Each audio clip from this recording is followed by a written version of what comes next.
A very good afternoon and welcome back to Banbury Rugby Union Football Club. It's the afternoon session of the England Touch Rugby Development National Touch Series. This is round 2 and we're into the knockout section. And we start with the plate quarter-final between the EY London Vipers and the Wigan Spartans. And I'm delighted to say that on co-commentary for this game, I'm delighted to be joined by Robin Budd, who is the National Referees Manager for England Touch. Robin, welcome along. Nice to be here, nice to be along for it. It's a bit of a shocker already. We were just talking, EY Vipers were finalists in the last round. Here they are in the plate, so it'll be an interesting game to see. Well, let's look at the scores that they had this morning. So the EY London Vipers with a 5-2 victory against Horsham, an 8-2 victory against the Cheltenham Jaguars, but then lost 8-4 to London Galaxy. The Wigan Spartans, in contrast, they lost 4-0 to the Manchester Chargers, then beat the Nottingham Outlaws 4-3, but then lost again 6-3 to Peterborough. So, Robin, I think on that basis, you will probably put London as the favourites for this one. I'd say so, yes. I think the Peterborough team they came up against is a young team, but a young team full of really, really strong players. That Chargers team, I think, again, is right on the cusp of being kind of in the next division up. So I think that's a tricky pool that Spartans have come through, but I think you'd probably look at EY right now as favourites. It'd be really interesting to see where it all shakes out, though. The one thing about EY is being a bit of a new team to this national tournament. It's the first year they've properly played in it. You always wonder, how do you go coming back to back? They played last weekend, but they had a really good result. What happens next? So I'm really, really interested to see this one. We're about 4 minutes away from the start of this one. Just for those of you watching, London Vipers will be in the black strip and Wigan Spartans in the white strip, so that you know who is who when the graphic comes up. And there it goes. So you can see over in the distance the Wigan Spartans warming up.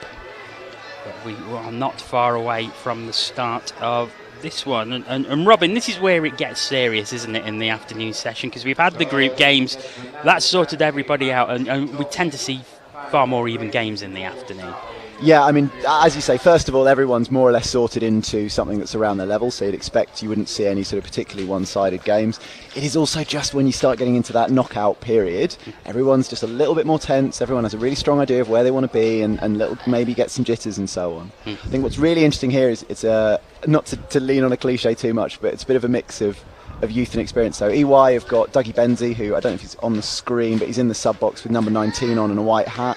He's played all kinds of levels for England, really experienced player, and you can see him now sort of talking to his players in the box. He's going to be on the pitch. In the Wigan sub-box, they've got Geordie Melling, who's an England men's open player, very experienced England men's open player. They've got Stephen Melling, very experienced coach. Got Anthony Atherton, who has been the England Touch head of high performance. There's lots of advice for them, lots of support for them. On the pitch, it's a very young team, so I think it's going to be a fascinating one for those young players to kind of deal with the extra pressure of a knockout game. So we are waiting for the start on all 6 fields around Banbury Rugby Club today, well, for this afternoon. Just a reminder that if slight change to the rules, because if there is a draw at the end of the 20 minutes, there will be 2 minutes of 4-on-4 extra time. If the scores are still level after that, it will go to 3-on-3 sudden death where the first try wins. So that really does put the pressure on. Yeah, it's so... I mean, if you're not refereeing it, it's very enjoyable to see a drop-off. They changed the rules slightly. They simplified it. So it used to be you'd actually start with 5-on-5 and then 4-on-4 and then 3-on-3. They've slightly simplified it down. The one tricky thing about it is what would happen if we get to a drop-off is, so we can see Wigan kicking off. So EY would tap off in that drop-off. And it's just 2 minutes straight through. And if a team is winning at the end, they win. The tricky bit of that, the one that I think does sometimes feel a little bit unfair, if it takes EY 1 minute 30, 1 minute 40 to get that score, then Spartans would only have 20 seconds to try and get a score back. There used to be an incredibly complicated rule, I suppose not incredibly complicated, a quite complicated rule called right of reply, which guaranteed that if you were scored on, you had a full opportunity to try and get that back. Yeah. Doesn't exist anymore, and it's caused a bit of controversy already, because it does feel like, look, we might lose, but you want a chance to have that crack, back at the other team. Well, we will see if we get there. I think we're almost ready to start now. So Wigan in the white there on your screens will be kicking from right to left in this first half, and we are underway. And it's Wigan looking to go deep into the London zone to start off with. We've seen quite a few tries very early on from the kick-off.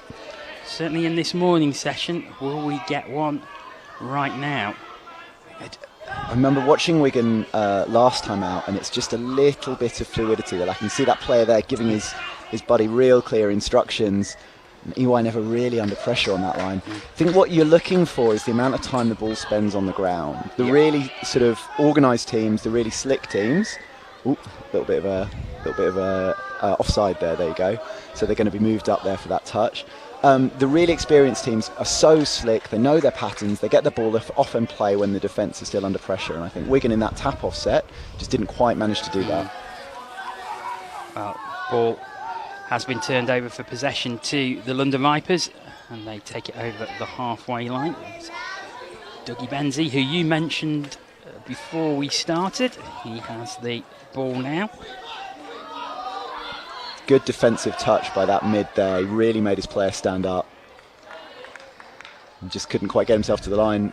In the hood is Matt Blackett, who we've had refereeing for us in the Elite. He's got the most incredible moustache. I really can't praise it enough. So he looks like an old Spitfire pilot. So I started calling him Wing Commander Blackett. Oh, Dougie on the scoop here. Oh, that's a good pass, and that looks like the first score. And it is. I think Max Lambert takes it over. Let's have a look at the replay.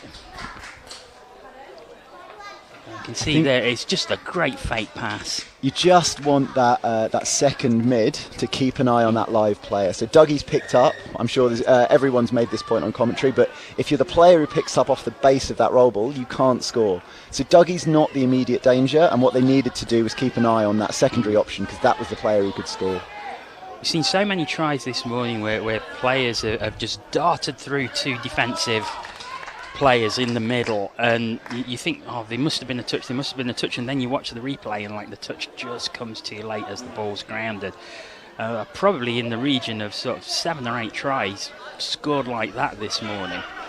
Yeah, I mean, I think that one of the bigger challenges of refereeing the game is you think, so there's maybe just a long ball on there, but the winger couldn't quite reel it in. So one of the big challenges of refereeing the game is those kind of really tight, one player dives at the line, a defender dives to try and make a touch. You've got split seconds between the two things. And at those better levels, at that point where there's not much to pick between the teams, it's those margins that win you games. So as referees, we try and look for sort of specific habits from the defence. You want to see, have the defence got themselves off the line? That's a little tick in their favour. Are they sort of making the touch on the leading elements of that player? We've got a bit of a roll on here, but we're going to go for a penalty.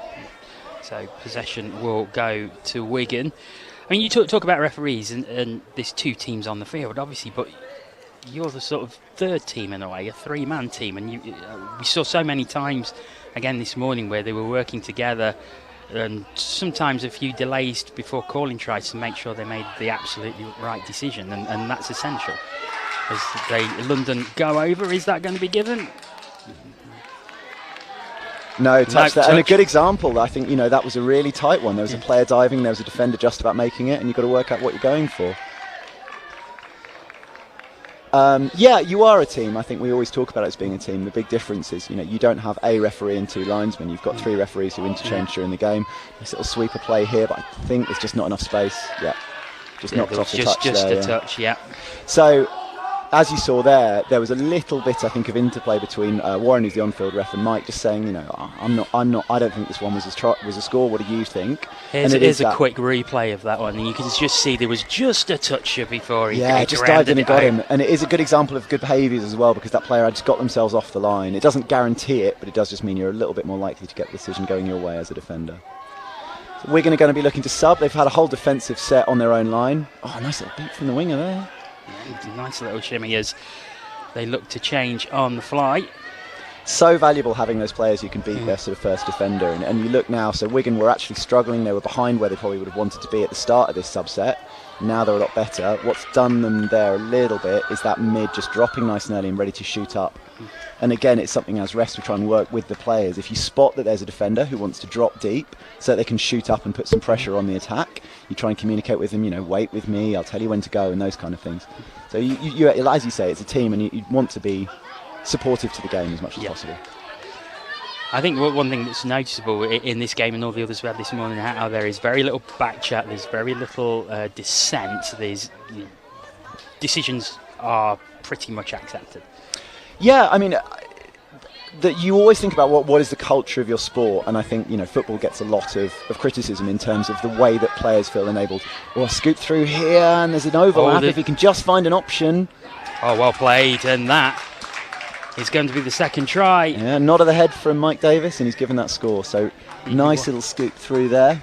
And let's have a look at the replay. That defender was limping, poor lad. Max Lambert.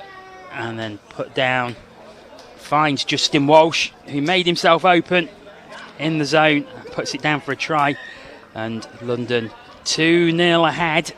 So a good margin for them as we reach the 6-minute mark in this first half. I think the both times Wigan have been undone by sort of their actions after the touch on the line, and just making sure they're covering those options, making sure they're keeping themselves protected. So I suspect Geordie will be sort of talking to them about that and making sure they know what they need to be looking to change for that in the second half. Very different weather conditions now than what it was earlier, and we spoke a lot about how difficulty in handling when it was raining earlier this morning. Very different now, gives the pitch a chance to dry out, will take moisture off the hands, take moisture off the ball, which makes handling all that more easier. Yeah, definitely, and as a referee it means you get a much more fluid game, so that's something you really like to see, and just as a person it's much more nice to run around in the sunshine than it is in the rain.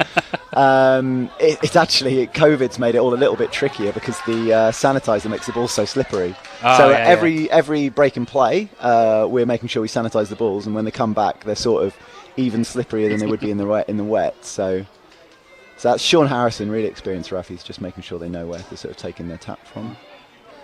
So it's London in possession as they come over the halfway line. 2-0 ahead.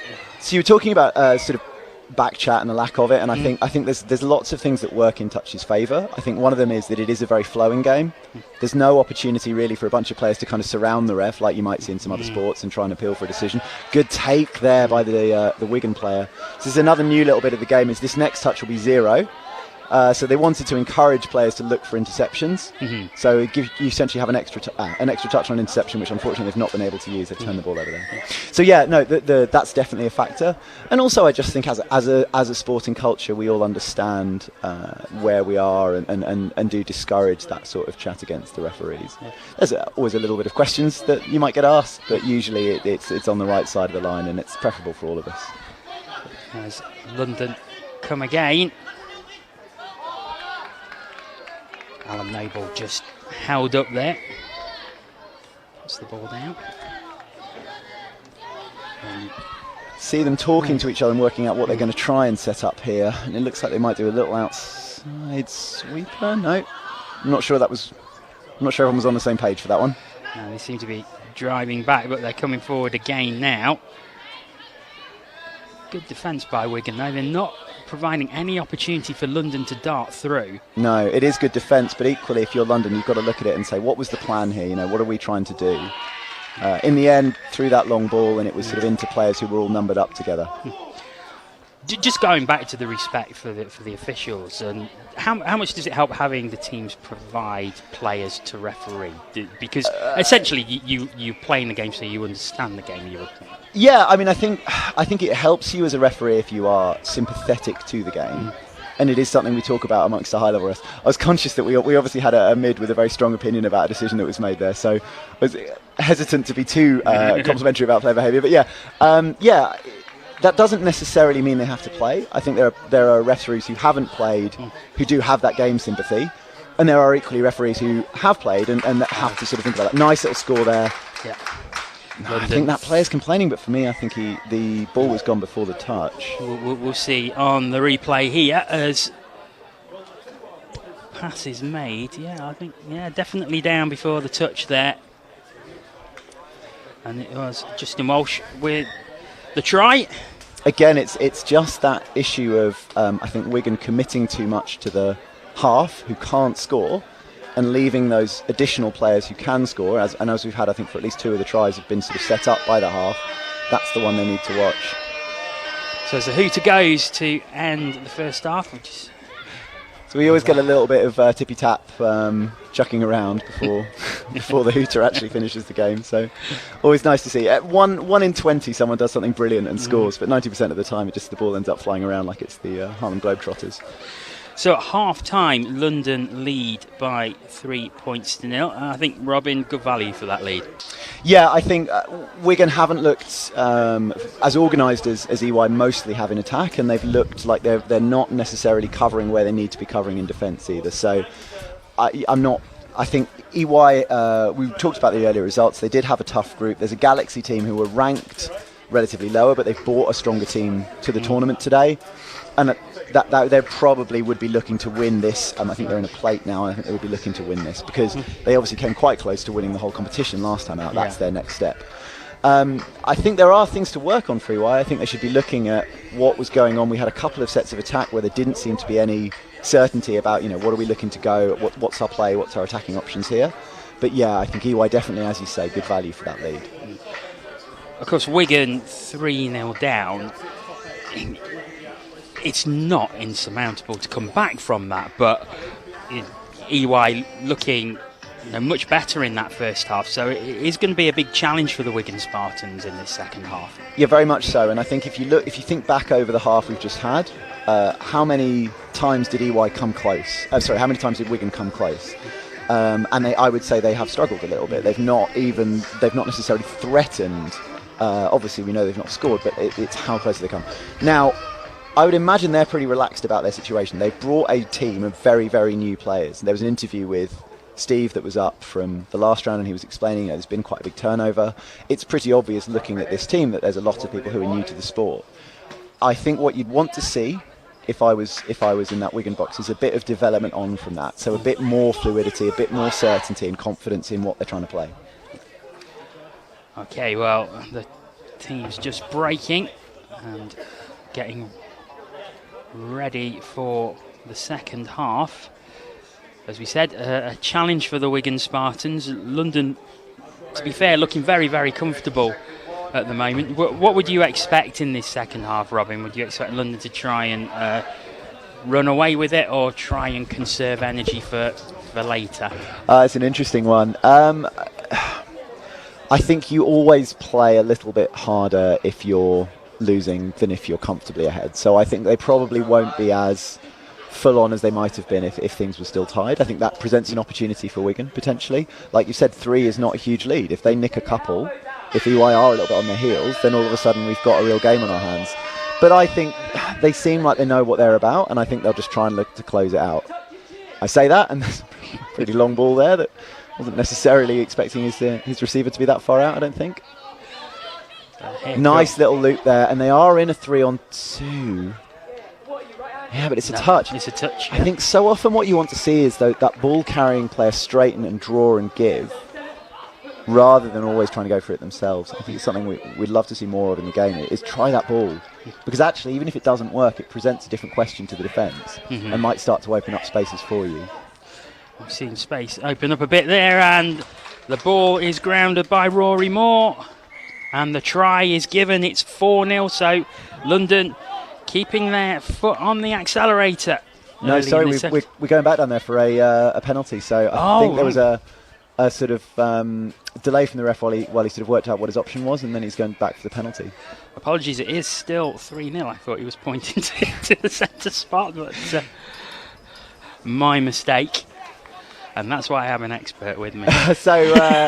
So EY have a penalty here, which means something sort of quite specific. So if there was an opportunity, from whatever the offence was, if there was an opportunity to play advantage, they'd have had that. So it would have been a sort of a situation where something happened that prevented the score, and before that, a Wigan player also offended. So that's why we've gone back rather than just having that score. For EY, that means a set of 6 on the line, and they should be looking to sort of profit off this. Nice. But now here's the chance now, and that will be a try. Alan Noble going over It was a great pass from Hannah Pike that made it. I'm not sure if it was a deliberate fake out, because it looked like they were going to strike the other side of the ball, and then they sort of went this way instead. It just gave them that numbers overlap, and honestly, once you've got that in that short amount of space, it's not a difficult pass, but it is a nicely executed one from Hannah, and as you say, it's in the go. So it definitely is 4-0 now as Wigan start us off 2 minutes into this second half, 8 to go. And the mountain is getting steadily steeper for the Wigan Spartans. 4 down. I think just thinking about when you talk about having players be referees, I think one of the interesting things is quite often, did she make it? It's a very good saving touch by number 2 if she's made it. No, it's given. It's given. And I think that's called. He's called the touch there, and his hand up in the air. I think 5th touch. No, it's... So yeah, a few of our referees are somewhat sort of poachers turned gamekeepers, where when they were players, they were some of the more tricky players on the pitch, and I think again it does give you a sense of sympathy. You know, it means a lot to players. They want to be winning their game. Oh, nice pass. Now no. I think Wing Commander Blackett did follow her very nicely there and just wait for her to get the ball to give the touch. Now, what happened there? What we had here is we had a player roll the ball without a half in place.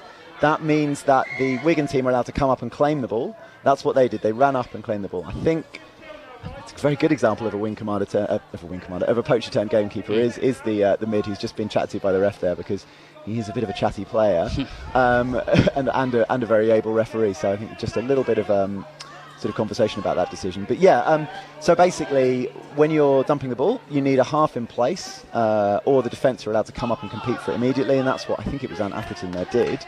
He came up, claimed the ball, and turned the ball over. Now a little bit of a confrontation there. That didn't look good.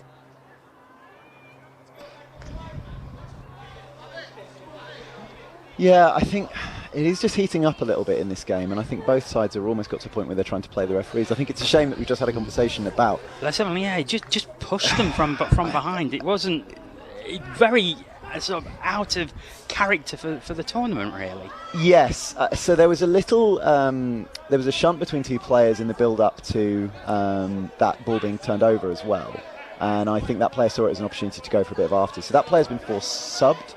So that's why we've now got a number 8 coming on. In the short term, it means they've got to play with 5. That player's now on. So they're back up to their full complement. You just want to take the heat out of this game. I mean, I thought it might have been through there if he hadn't thrown the long ball, but never mind. Yeah, so it is just heating up a little bit. And as you say, it's out of character of the tournament so far. I think absolutely there's something to look at here in terms of both teams just keeping their heads, keeping cool.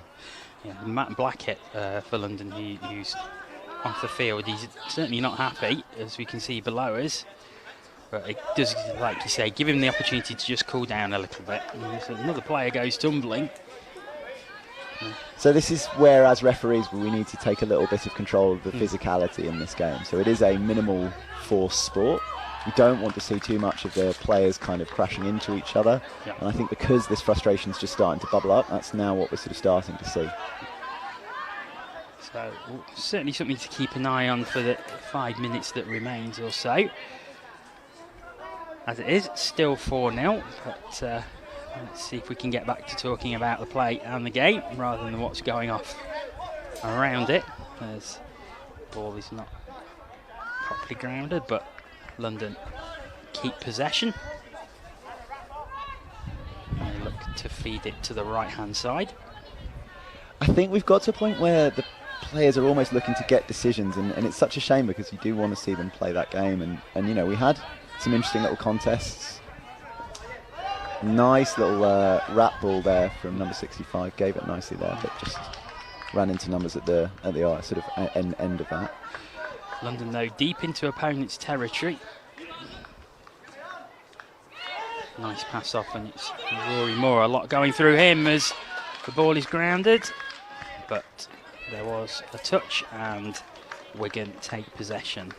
Still 4-0 in arrears with 3.5 minutes to go, so not really too much time for Wigan to get back in this, if at all, but I think they'll be looking for probably a consolation try, if anything. Yeah, I mean, for them, they're going to go into the next level of this, and you want to be able to come away and say, look, we've worked out what our options are for scoring. I think the problem is, you think about sort of there wasn't much distance made there. So Ellis Povey, I'm pretty sure, is on the ball. He's a really capable player. He just needs folks around him to help him out a little bit. And now all of a sudden we've got a bit of continuity of play. Yeah. And I think just 6 touch there. So they did turn that. They were really grinding to a halt when they were kind of just inside their own half, and they have turned that into a bit of momentum, a bit of go forward, which is good to see.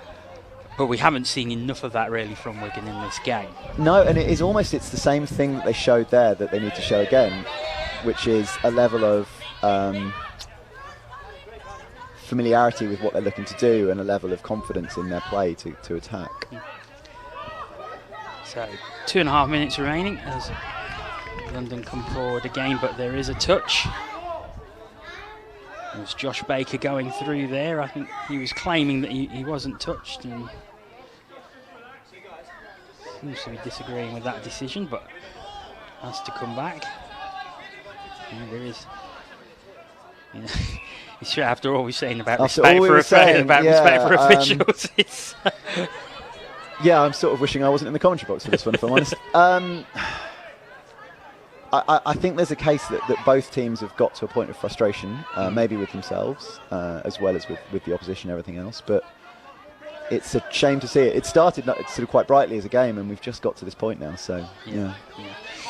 So into the final 2 minutes, and we'll see if we can get some running rugby going. And there is some running rugby. We just can't get it back. That's a shame, because Tom Metcalf did brilliantly there to get through, but he just needed someone with him to pass back to ground the ball. I think he was sort of slightly looking, so when a defender handles the ball, it's 6 again, and I think he might have been slightly looking for that sort of option, but equally the defender did have their hand out, in that sort of passing channel, trying to potentially shut down an option. So could go either way, and we'll see what the actual decision that our referee comes to on that one. So it looks like Wigan have retained possession. And like we said, they'll be looking to find that score there. I mean, we had a player through and in the angle. It's just they're not going to get their space there, and we can see. Oh, it's given.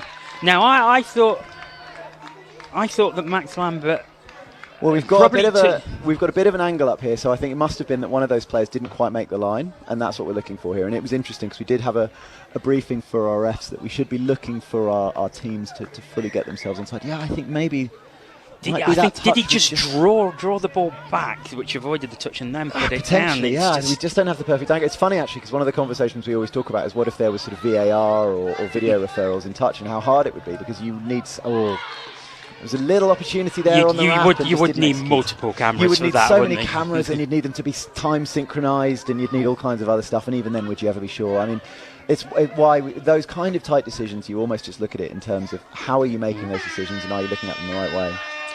Well, there goes the hooter. It's a comfortable win in the end for the EY London Vipers against the Wigan Spartans. 4-1 in the end. A really flowing first half from the Vipers, but then got a little bad-tempered in the second half. I think that's a fair summary of that. Yeah, I think, and it's a good example of the problem when games get into that setup, is that it prevents much touch being played. A real shame. I was enjoying what I was seeing at the start. I thought Vipers, as we say, were really attacking nicely. So there's the second try, and you see in that first half, some really good flowing rugby by the Vipers that got them that 3-0 lead at half time. Yeah, just rolling up onto the line and keeping that sort of go forwards and really putting that Wigan defence under pressure and sort of finding those opportunities. So it was, a really nice first half. Second half, I think as soon as teams get in the mindset that I think those teams have got in, that's our timer for the drop-off, so we can ignore that safely. As soon as they get into that mindset, then you just lose the game that you've got in front of you. And it was Wigan who finished the scoring, but they succumbed to a 4-1 defeat. Robin, it's been a pleasure to have your company. Thanks for your valuable insight during that game. It's been a pleasure to be here. As I said, I might have wished for a different game, but yeah, a pleasure to be here, and I'll probably go and sort of chat to the refs and say they handle that perfectly well, because it's so tricky when games start to get into that kind of setup. Thank you very much. Thank you. Appreciate you coming up. Thank you. And We will be back shortly. The next game is the Cup quarter-final between the Manchester Chargers and Norwich Rebels. Join us very shortly for that game, but for now, from Banbury, it's goodbye.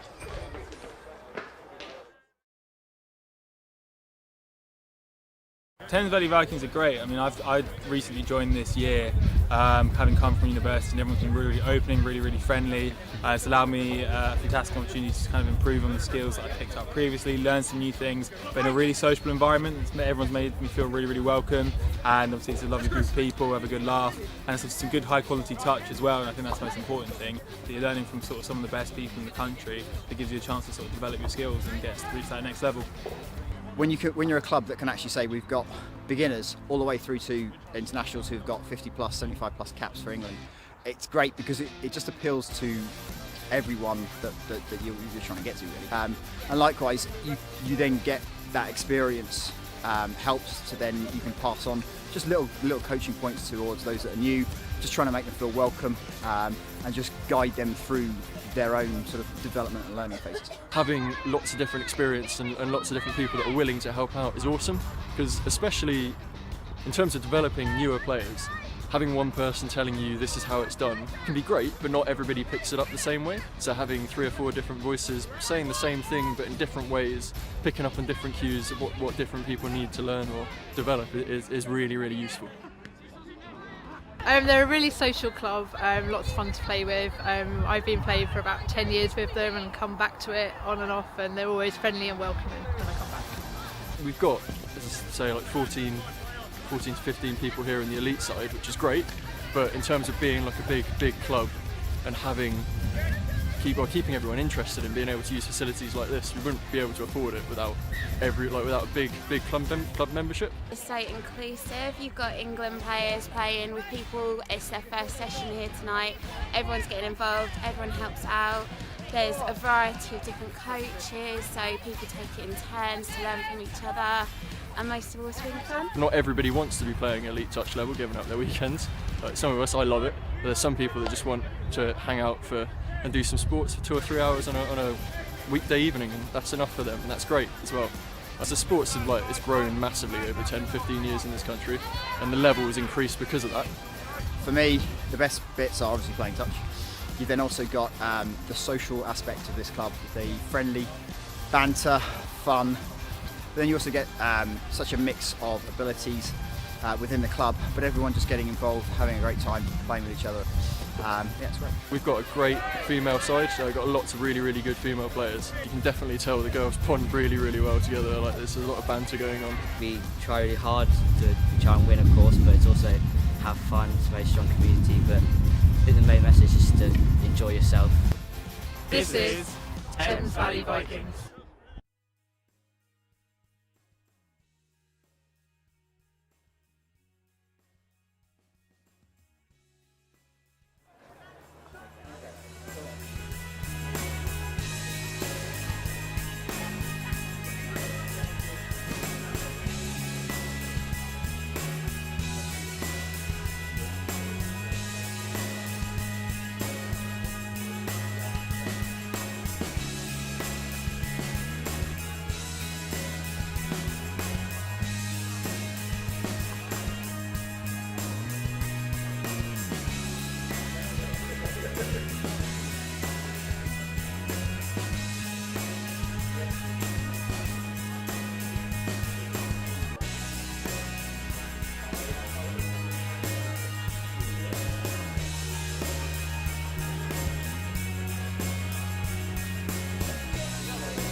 Good afternoon and welcome back to Banbury Rugby Football Club as we go to game 2 of the afternoon, and it's the Cup quarter-final between the Manchester Chargers and the Norwich Rebels. And I'm delighted to say that joining me on co-commentary for this game is just played for the victorious EY London Vipers in a 4-1 victory over the Wigan Spartans. It's Angus Lawton, and Angus, you must have enjoyed that win. Yeah, very much so.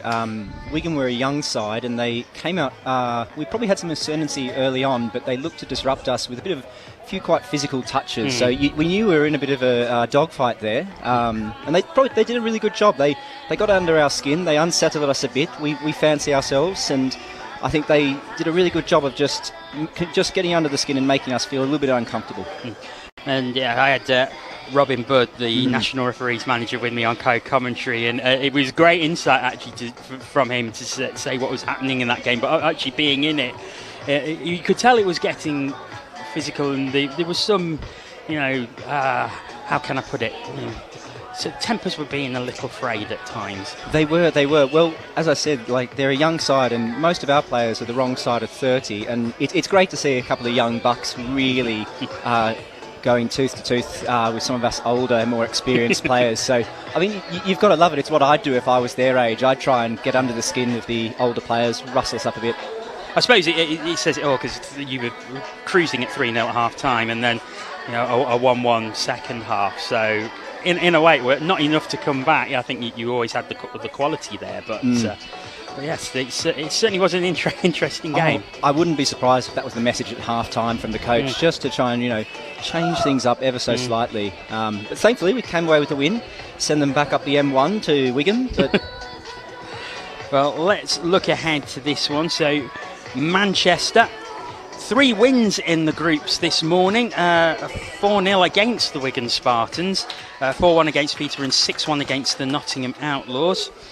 The Norwich Rebels, 2 wins and a draw, 3-1 against Exeter and 4-3 against Thames Valley, and drew 4-4 against Yorkshire Thorn, who were on the stream second match in. So, are you expecting a close game between these two? I am, though. I mean, my head wants to go with the Norwich Rebels, but my heart goes with the Manchester Chargers, I think, on this one. Well, the Manchester Chargers are in the black and red strip, playing from left to right in this first half, and the Norwich Rebels in the white strip, and they will be playing from right to left. So we're seconds away from the start of this second match of the afternoon. So this is a cup quarter-final game. The winners go through to the semi-final. Then the losers will go to the semi-final playoff for position. And we're away. And it's Manchester who start. They come deep into the Rebels half. 3 touches already though, and I think that was a mishandle, and that will give Norwich the possession. Already there, Kyle Owen looking very controlled. 108, number 108. So like a lot of teams in this DTS competition, there's a nice sprinkling of experience with youth and new players, and you really lean heavily on those experienced players, particularly in the finals. Yeah, I think we see you're probably one of the more experienced players, but how important is it to have that experience, especially when you have playing with youngsters, to sort of bring them and develop them through the system? Well, I'm experienced in age, but not in touch years, unfortunately. So I've actually had the benefit of having some experienced players on the side. We've got a few, and it's just in those moments where a little bit of uncertainty creeps in, and it's communication. It's when you've got a player that's played in many tournaments and they just tell you exactly where to go, where to dump, where to split, just as we're seeing there. And that looks like, is that the first score? No, there was a touch, so we will go back to 7-metre line. But nice little play there. Was there? So Norwich. It was Gene McDonald calling the shots there, number 0. Almost the opener for Norwich. We await the restart. Just over 90 seconds played. There is a touch there, but back and forth. Yeah, there in the there middle. is. It's very tactical in these early stages. Well, they've got the 6 touches, so they're just looking to move Manchester around, and here we go. They'll strike now. Oh, that's a nice pass, and it was taken very well. Cal McFadden going over. And Norwich do take the lead 1-0. Here we see the replay. So the long pass comes over. McFadden grounds it. So 1-0 to the Norwich Rebels against Manchester. They score from their first attack. So good start by them. And what you're seeing there is the benefit of a really experienced winger. She sort of let the feet go there, took it a bit lower, and just let her body drop. And here we are. As Manchester looking to get straight back into this. Going along the line, but good defence so far by Norwich. Maybe a chance now, but there's the touch. Just a little physical there from number 28, Bruce Bailey. Gainer Sewell with the final touch. As Manchester start again. Just a little buddy play here in the middle. Oh, that's a shame. It was a right idea because there was a lot of space on that left-hand side. Just couldn't convert, and that allows Norwich to have possession once again. Looking to sub off here, Norwich. Yeah, they'll be kicking themselves there, the Manchester Chargers. They had 2 players, the link and the wing, right open.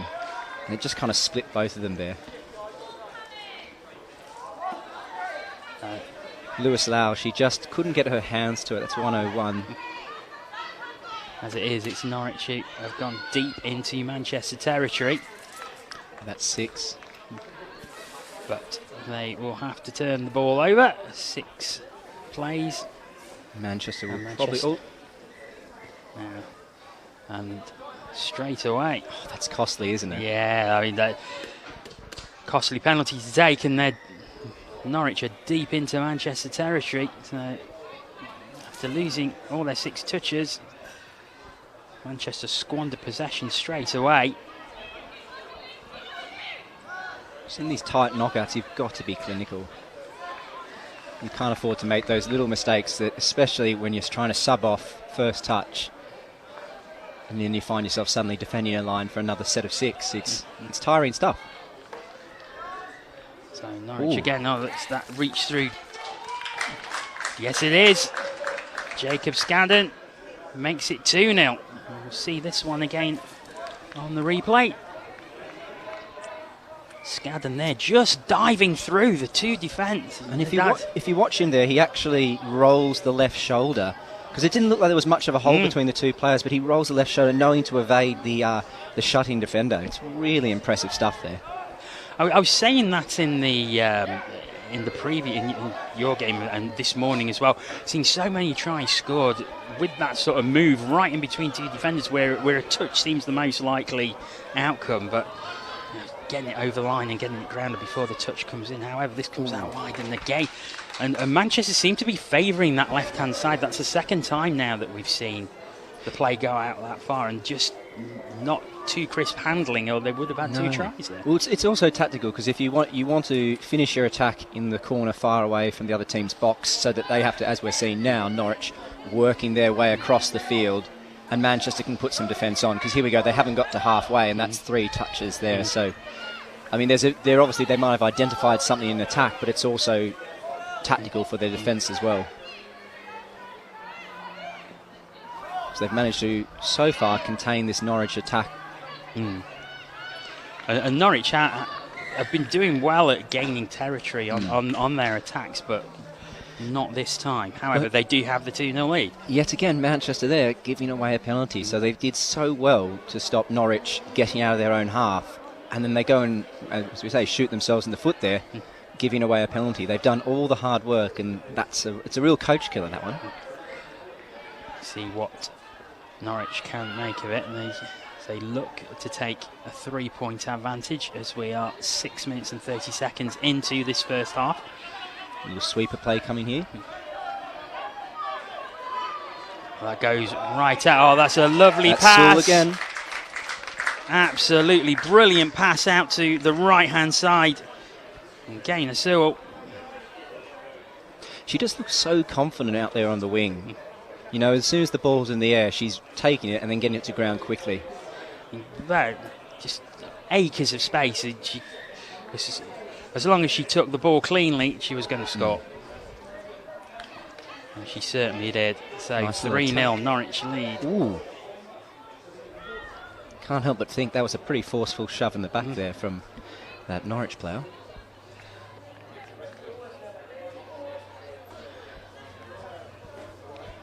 So we'll see if we can see that one again.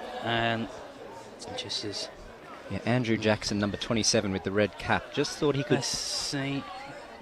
Just click. Yeah. Yes. And I thought he'd actually just pushed the ball out, but watching that again, there's definitely some contact from behind. Yeah.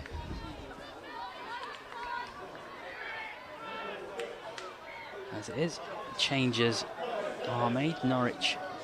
I mean, it's a non-contact sport touch, but you do see those sort of hard contacts. And it's, as we said, it's used by teams to really unsettle their opposition. However, Norwich not looking too unsettled so far. No. After that, they're gaining territory so well in this game. Yeah, Jean McDonald and Niall Walton just here in the middle, and there we go. Jean McDonald with a long ball. Good cover. Yeah, because it was almost they've almost learned from the position that Gaynor Sewell was in, and they covered that right hand side. I have to feel like that one was forward there. Gaynor Sewell, the name on our lips at the moment. She almost took it again. It would have been very impressive. Involved in everything, and switching wings as well on the right and on the left.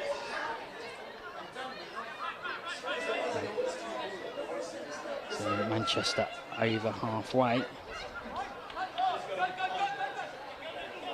Oh, straight through the middle. There we go. And that's their first try. Luke Hickson, that's exactly what Manchester needed. Yeah, they didn't need that. I mean, Norwich were threatening to run away with that a bit. 9 minutes gone in this first half, but it's Manchester who get themselves on the board. And they certainly needed that. We'll see the replay here.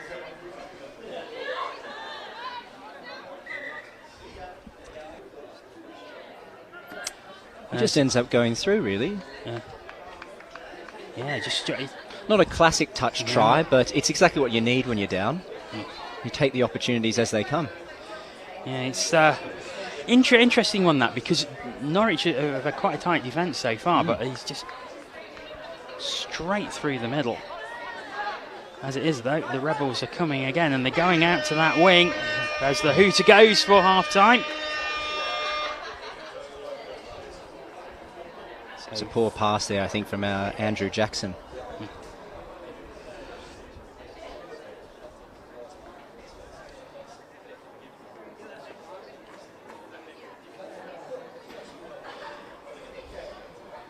I mean, as Norwich come off here, we're just watching them, and interesting to see what the coach would be saying. But you can't help but feel they'd be feeling pretty confident at the moment. Like if they continue to play their patterns, keep looking for those long balls to Sewell, who's been an absolute star this game, then I feel like it's just that it's their game to win.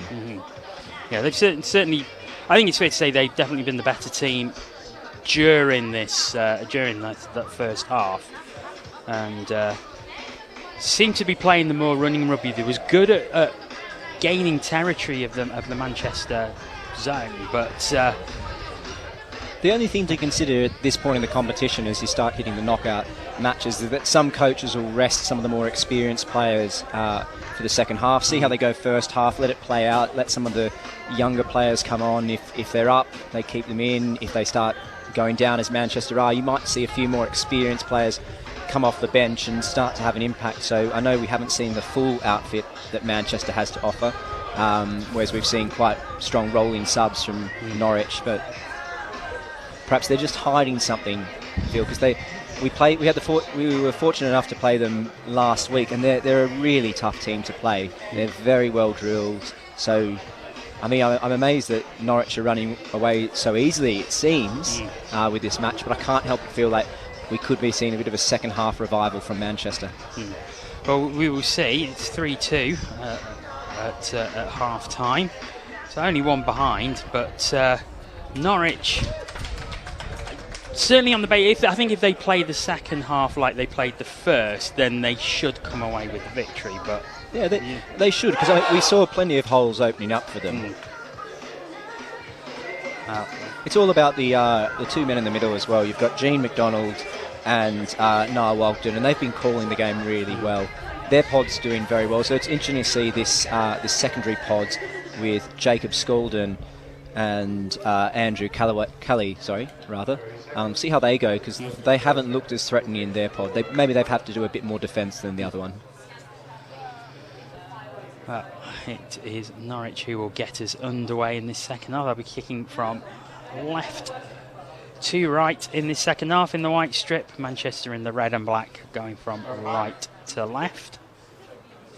We're just awaiting the hooter to start the final 10 minutes of this game. Of course, if it is all square at the end, there will be extra time, 2 minutes of 4-on-4, and then if still level after that, 3-on-3 sudden death. So yeah, I was in the box last week, 2 weeks ago, commentating, and we came down to the sudden death, and I have to say, the commentator turned to me and asked, "What's going on here?" And I had no idea. It's the first time I'd encountered it. So I have to make a confession that I was only told about that rule this morning, so I made a very quick note about it so I wouldn't forget it. It's really, I hope we get to it, because it's really impressive come finals time to watch, because you start seeing teams start becoming very tactical with who they put on, and speed is just absolutely worth its weight in gold in that sort of stage.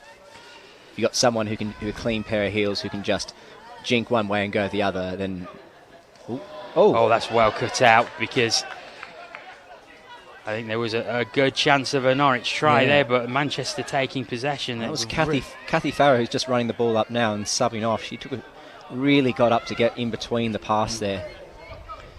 It's great when you've got a female link player who has the confidence to be able to do that. And the great thing about that is the confidence that is going to give Manchester, the boost it's going to give them. And as we can see here, as the long ball comes out, just a nice touch there as it came to Elizabeth Gratian. Not a lot she could do with it once she caught it. Norwich had done very well to recognise that they were sending it long and move quickly across to cover it, despite there being space. But it looks like they've got 6 again here. Again, they've got a player wide on the right. It's probably out of camera shot, but that's well a nice pass inside. It's a very nice work. And Manchester equalise. They level it all up. It's just again. Oh, lots of space to go into. Yeah, they just came back on the short side there, and really it just opened up for them. They had many options. You had Lewis Lau open as well, who I'm sure after her missed catch down in the first half will be looking to make up for that. And in the end, it went to the male player, and he just sort of strolled in. So momentum with the Manchester Chargers. They've scored the last two. It's 3-3. Interesting to see how Norwich respond here. Got their more experienced pod on. Oh no. There they go down. Was there a touch? Yes. That's a very good touch there. Yeah. Just before he grounded the ball. It's a real opportunity for Manchester if they can hold them out here. Going wide. There she who is. else is? Who else? Who else? Who else but Gaynor Sewell restores Norwich's lead. And she's an absolute demon on those wings. And you would think, wouldn't you, that the danger she's posed and the try she scored, they will probably play a bit more closer attention to her, but she seems to have a lot of space on in those corners.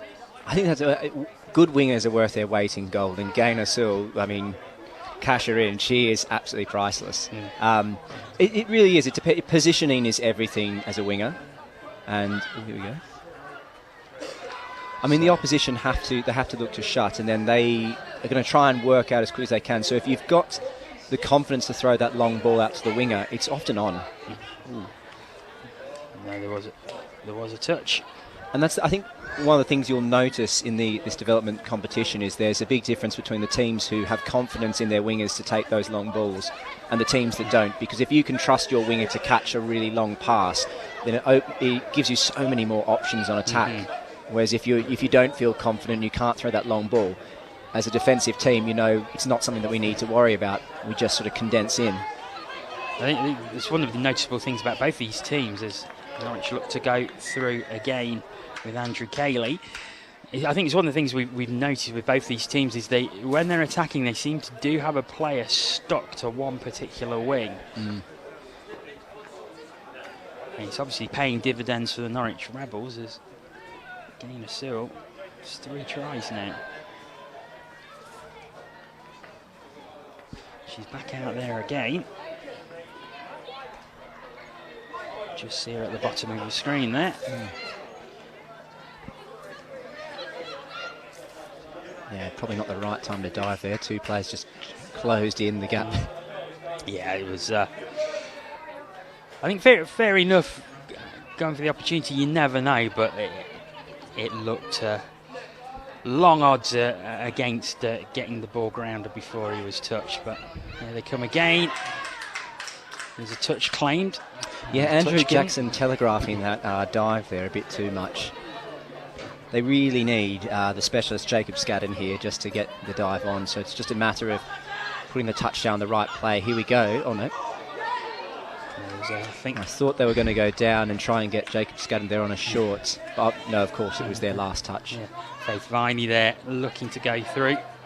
She almost did as well. Yeah. Oh, now some good speed being shown there. Mike Rice probably, I mean, he thought he was through that half gap there, but that's a bit of inexperience. An experienced player would know that you're not going to make it and quickly dump there, so there is a bit of a takeoff from the dummy half, but Manchester on the attack here. Nice bit of footwork. It is a good bit of footwork as Manchester look to get back on level terms. Yeah, he had the Norwich players on roller skates there. Once again, Manchester have the player over on the right. It looks like they're going the other way, and there is the long pass, and well taken, and it's down. That is Elizabeth Gratian. She says to Gaynor Sewell, what you can do, I can try and do better. See it out here, then the pass comes in, and really, really good long pass. Yeah, but Elizabeth Gratian in so much space. Yeah, unfortunately, Sewell had to come in there to defend, so it's really a bit textbook there for Elizabeth, but so long as she took it, there wasn't really much threatening from the defence. I think we're in for a very interesting final 3 minutes, and there could be more besides that if we do get some extra time. But Great shot there from Lewis Lau, but I think the ref's called offside. Yes, we're in for a very exciting last few minutes. So can either team take this, or will they still be level pegging at the end of 20 minutes? Gene McDonald not refusing to be rushed. Oh, Ooh. nice shimmy. The touch is claimed, and I think it will be given and is. Yeah, a bit of a shame. Niall Walton there, 33, was a bit slow getting around the corner. If he had have been just a half step faster, Norwich could have just done the one more pass off and he would have been in. But they won't panic. Gene McDonald again. Down and this play it over on the left-hand side. Oh, that was... Well, the opportunity was there for the taking, not taken. And they attacked that left-hand side, which is right near Manchester sub-box. So there we go, as the second touch is made. Don't know Lewis Lau there. No, they're going to allow that. But that's the second touch made, and they've already made it up to the halfway. So a good platform here for Manchester, if they can work it. Nice bit of passing there in the middle. No. Into the final 2 minutes, and Norwich retake possession. They've done it again, Manchester. Norwich looking to sub off here.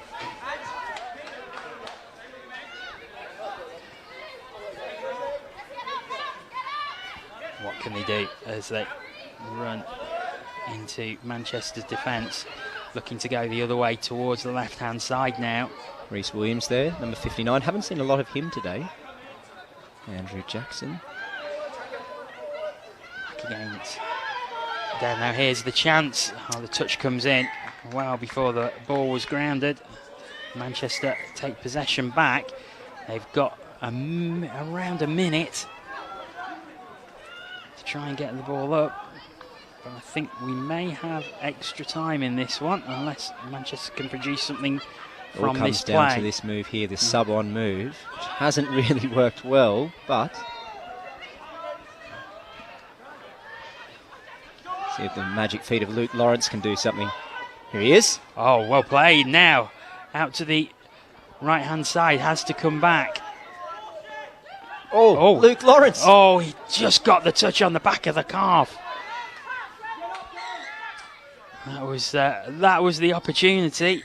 He can really step on a 5p coin, can't he? It was not. I didn't even think there was a cap there.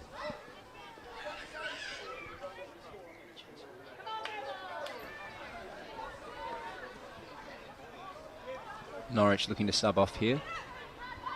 So we're in. A little nervous there from Chloe Nunn, but she gets it. And there's the touch, so we will go to extra time. I don't know if you noticed it, but I think Cal McFadden there for Norwich celebrated like he just won the match. So I think he hadn't been keeping score there, that it was 4-4. So on to extra time. But I have to say, so I think it's 4 players they pick? Yeah, four on four for 2 minutes. If after 2 minutes it's still level, it goes to 3 on 3 sudden death first try wins. So almost ice hockey rules. And yeah, exactly. And if I was a betting man, well, no, I'm right. If you had to say who on Norwich is going to be on the field, Gaynor Sewell, of course. Yes. They'll look to get those male players, look to create a bit of space. Gaynor will just hang out on the wing, and if they can get a long ball to her.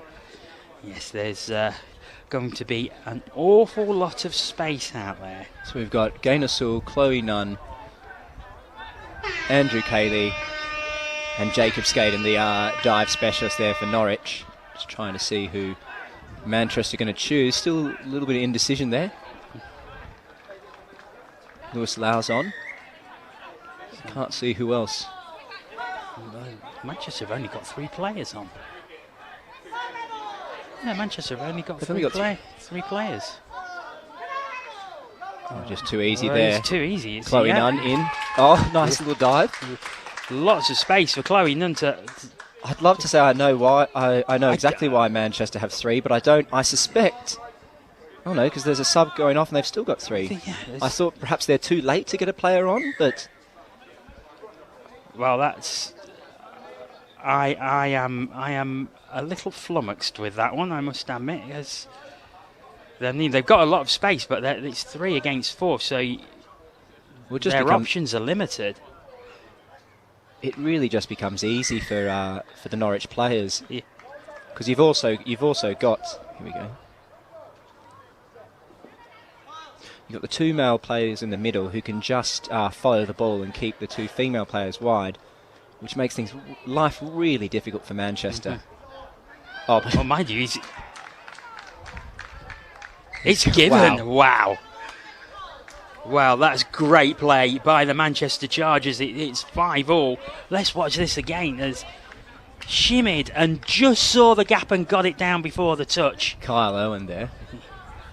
He was obviously confident about it, just him and Lewis Lau working a little play in the middle.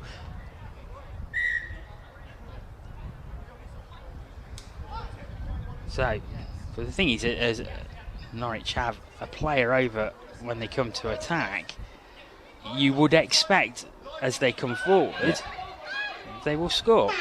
Oh! Now, I'm sure there's some viewers back home sitting in their armchair screaming at us saying it's because of this. There's a reason for this. But you and I are left here scratching our heads. It probably falls more on my shoulders being the touch player. I should know this. Let's see what happens here. As 3-3 now, so they've got. It must have been that they didn't have. I'm going to put all my chips on the table and say it's because they didn't get their 4th player on in time.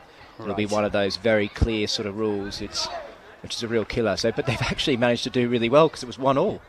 Yep. So they've got it to 3-on-3. So now we are in a sudden death situation. Whoever scores the next try will win the game. You've got Carl Owen sends it. And it's over. And the Chargers are going to win it. They get the try. There we go. With the player over. And the Manchester Chargers, I don't think we're ahead at any point in this game, have taken it in sudden death. Unbelievable. Well, I think, as I said at the start, my heart was for the Norwich Rebels, but my head said the Manchester Chargers, because I know they had that experience on the bench, and I think the person for me there at the end was Kyle Owen and Lewis Lau. The 2 of them just controlled it really well, and in the end it was just a pass out to the wing. And it's amazing stuff that they went 3 players on 4 with an entire rugby field. I think, not to highlight anyone, but Chloe Nunn will really be kicking herself. She was in there right at the end, and just a little fumble as the hooter went. Yeah.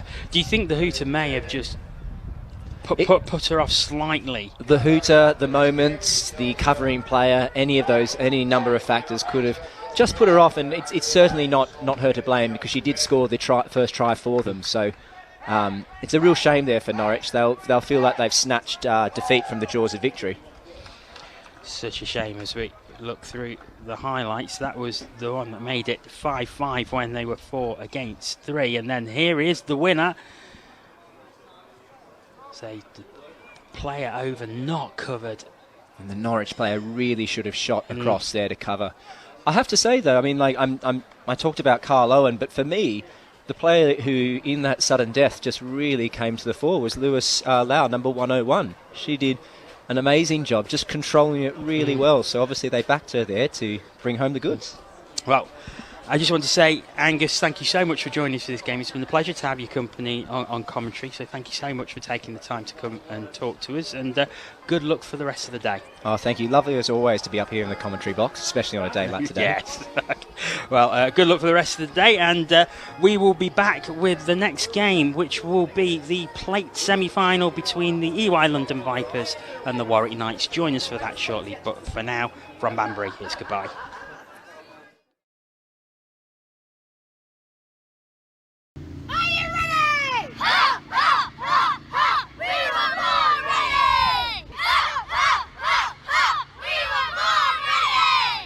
So Alan Reid, our Schools Development Officer, arranged a touch session today with the children from St Joseph's School here in Branksome. We started with about 20 children today between the ages of 7 and 11.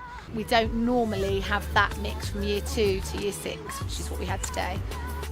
Essentially, we explained to them a little bit about the difference between touch and tag rugby that they've been playing. We organised a warm-up, got them working together as a team, did some ball skills with them, and then we progressively took them into kind of a little touch game. I thought the session was really good. I thought it was great for the children. They were all on task, they were all engaged. Everybody had an opportunity to play. They learnt the new rules, and it was a challenge for some of them. But I really liked that because then they had to really stop, think about what they were doing, why they were doing it, and how they were going to be successful.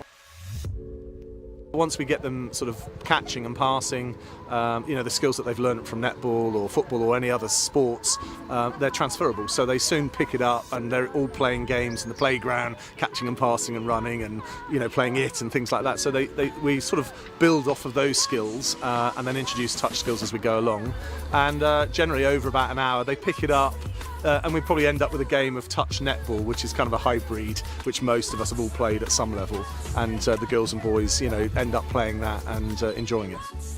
In the touch game, you don't tend to stop players. They don't, in tag, it's tag, the game stops, somebody comes back. It's a lot of dead time, whereas with touch, it seems to be ongoing. They're constantly active. You've got to get players in at grassroots level, and if we can get them before they are teenagers, where they've already chosen karate or badminton or whatever it might be, if we can introduce touch earlier, I think that's a great way to raise awareness, get them engaged in a sport that's all-inclusive. And actually the one difference that we've got with a lot of sports is obviously boys and girls playing together, and they don't necessarily have to stop playing together when they become teenagers, which I think they have to when it's rugby and perhaps other sports. I saw the children's reaction to it today. They've really liked it. I've managed to speak to a couple of them, and it's something they'd said that they'd like to do. So from that aspect, if it's if it's pupil voice, the children want to do it, then I'm all ears, and I would like to continue that. So yeah, we can coach them how to coach, if you like, and so they can play some of the games and take those afterwards into the school sessions. Alternatively, if they're really interested, as we have seen with some of the children, we offer them the option to come to Bournemouth Touch Centre on a Monday night, where they can then plug into our infrastructure there, and we've got 4 kids coaches who run a session from 6:30 through to about 7:30.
Good afternoon and welcome back to Banbury. Game 3 of this afternoon session is the plate semi-final. It's the EY London Vipers, who we saw earlier beat the Wigan Spartans 4-1 in the plate quarter-final, and they will be taking on the Warwick Knights, who beat Oxford 6-2 in their quarter-final. And I'm delighted to say, joining me on commentary once again is Chris Wearmouth. And Chris, Warwick are your side, I believe. Yeah.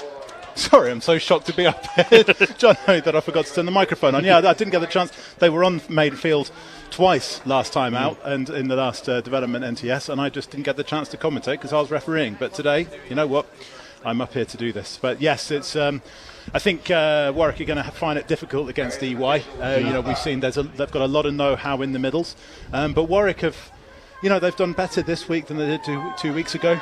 Wins over Banbury, draw against Crewe, which was very hard fought, and they've done well to get to this stage.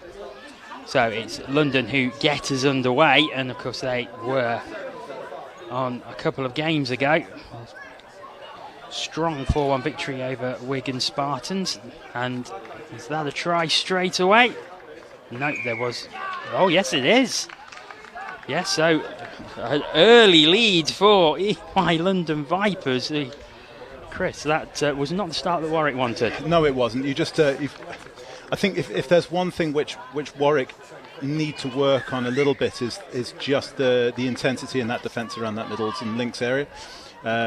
And we saw that then, is that they had the defender up, but as soon as that defender was beaten, is that then they were struggling to get back, and the Vipers dived at the feet of the player who was retreating. Absolutely textbook score there from the Vipers. Yeah, Justin Walsh there with the try. As Warwick get their first possession of this game, and they've gone deep into London territory. Touch there. But Warwick in the purple shirts, they're playing from left to right. Yes. London in the black with yellow trim, playing from right to left, and they have possession once again. Yeah, it's unfortunate there for Sarah Knight Sarah Kelly. She just slipped over trying to get the ball up at half, and that's the kind of position that Warwick really needs to be error-free this afternoon, or in the next 20 minutes, because as we're seeing from Vipers, they've got a lot of pace in that middle. They're just going through, and this, it's going to be, well, I said after the first one, it's going to be tough for them. But that one, that was all about the pace going through from Matt Blackett, just turning on the afterburners. We'll see that one on the replay. Blackett really put the speed on there on the right-hand side to get through, and it's an early 2-0 lead for EY London Vipers. We've just played 2 minutes, and we'll see here he evades the touch there and then just sprints into the corner. Yes, this is a really good riposte there from Warwick now that Brian Mulholland, putting some pace on, and Tasha Rose as well, then stretching the play, and all of a sudden Warwick, so Warwick are putting themselves into the really good position now, really dictating whereabouts they want, and it's good communication in the middle. We've got on the right-hand side, Dorothy Bartlett calling for the ball. I'm not seeing it, but she's still there and currently unmarked. Can they get the ball to her? Play down the centre, and they've gone to the left-hand side instead, and that has worked, I think. Yes, it is a try. That's Warwick on the board. That's an absolutely superbly timed pass there from Andy Bartlett. Because I was just going to say, in the previous players, that he showed a little bit of... he was caught in two minds when really he could have pulled the ball back to the 7 and created some space for the scooper, for the half to inject some pace into it. But that one was just all about the timing, and he drew the last player and gave the ball out wide to Laura Fulston to score. That's a lovely work try there for Warwick. It's London who once again go deep into Knight's territory. The really good thing about Warwick in that one as well is, like Brian Mulholland, like I was saying, he really put some pace on coming up this right touchline, and then they were looking to spread the ball, and on that one, the pace there from Matt Blackett, is just a little bit too eager, and I'm surprised that's not a roll ball turnover. Actually, that's been called there for offside. So call there from Nick van der Rit on this near side. Here come London again. Now, was there a touch before that was grounded? I think there was. Yep, the referee signals a touch, so it will come back to 7-metre line. Yeah, Ben Edwards, lovely touch there. One other thing from Warwick, and this is what we saw from the, this is good defence there from. That's a nice play from both teams there. That's good defence from George Garish, going up and then switching over to the next play, and then also for Dougie Benzie to get the ball wide for the Vipers. Always lots of space on this left-hand side, but Dorothy Bartlett shut that down superbly. Yeah. Didn't try and overforce the play. She knew she was going to make she was able to make the touch, but then batted the ball down to get. Yes, it gives Vipers a fresh set of 6, but at the end of the day, it still doesn't concede a try. Yeah, Willow Frey there. She's got it again, and now she does get the ball down. It's 3-1 London. Yeah, all about the timing of the pass there again from Dougie. He's one of the most experienced players on the circuit, and he just, there's nothing that Warwick could really do about that. As soon as Vipers created that 3-on-2, that's Matt Blackett again, just the pace just to come to the left, and then it was a 3-on-2, and and again just the simple timing of the pass, and it doesn't matter what code of rugby you're playing, as if you can draw the player and time the pass well, then you're going to score. It's Warwick who look to get within one once again. They're 7 metres out, looking to use the width. Standing off now. Chance nearly opened up in the middle there. It did, and Warwick have had that go their way really nicely, because Vipers were dropping early, and in that middle, the middle play from Simon Cole, they're just almost inciting them to drop early. Here they come again. Laid off, but the touch was made. Back to 7 metres. Now Dorothy Bartlett's right on her own on this side, but it's the thing now where Warwick have got to inject some pace in, keep the ball in the middle now, and then create that space, and then use a big pass to then capitalise on that open space. Problem is that because they've come right and they've kept things tight to go right, is that it's left the Vipers' defence. All they've just got to do is just track across. And this is the one thing where, and we'll see this an awful lot tomorrow, and this is if there's one big difference between the development national touch series and the elite national touch series, is that you will see one team after another, whether it's Scorpions or BBR or NQ, a whole host of teams have got that ability to just straighten it up, inject the pace, and have the middle with the ability to get a 25-metre pass out wide. And we've seen it a couple of times in earlier games where there have been players stuck to the wing, and they've tried the long pass, and it's often been mishandled, but a couple of times it has really come off, and it's a great play to use, because if you can get someone free on that wing, if you can get the ball to them, it's almost a certain try every time. It is, and it's the thing we were talking in that first game about the importance of wingers, and the first game this morning, it seems like 3 days ago now, obviously on these days, but it's the first game this morning, and we were talking about the unheralded skill of the winger being able to catch and to be able to finish things off, and what we'll see, and again, going to tomorrow, is if we have BBR playing, and I think we do have BBR on the main pitch at some point, is that they are very, very good at having the wingers finish things off. Is they don't come off their wing, they stay, they hug, and then what that then does is that as soon as you're seen to be doing that, the defence is aware of it, they spread out, and it opens pace, it opens gaps in the middle for the pacemen to go through. So EY London Vipers leading 3-1 against Warwick. We're into the final 2 minutes of this first half, and London again looking to extend their lead as they come forward. They're towards the 7 metre line now, but pass is cut out well.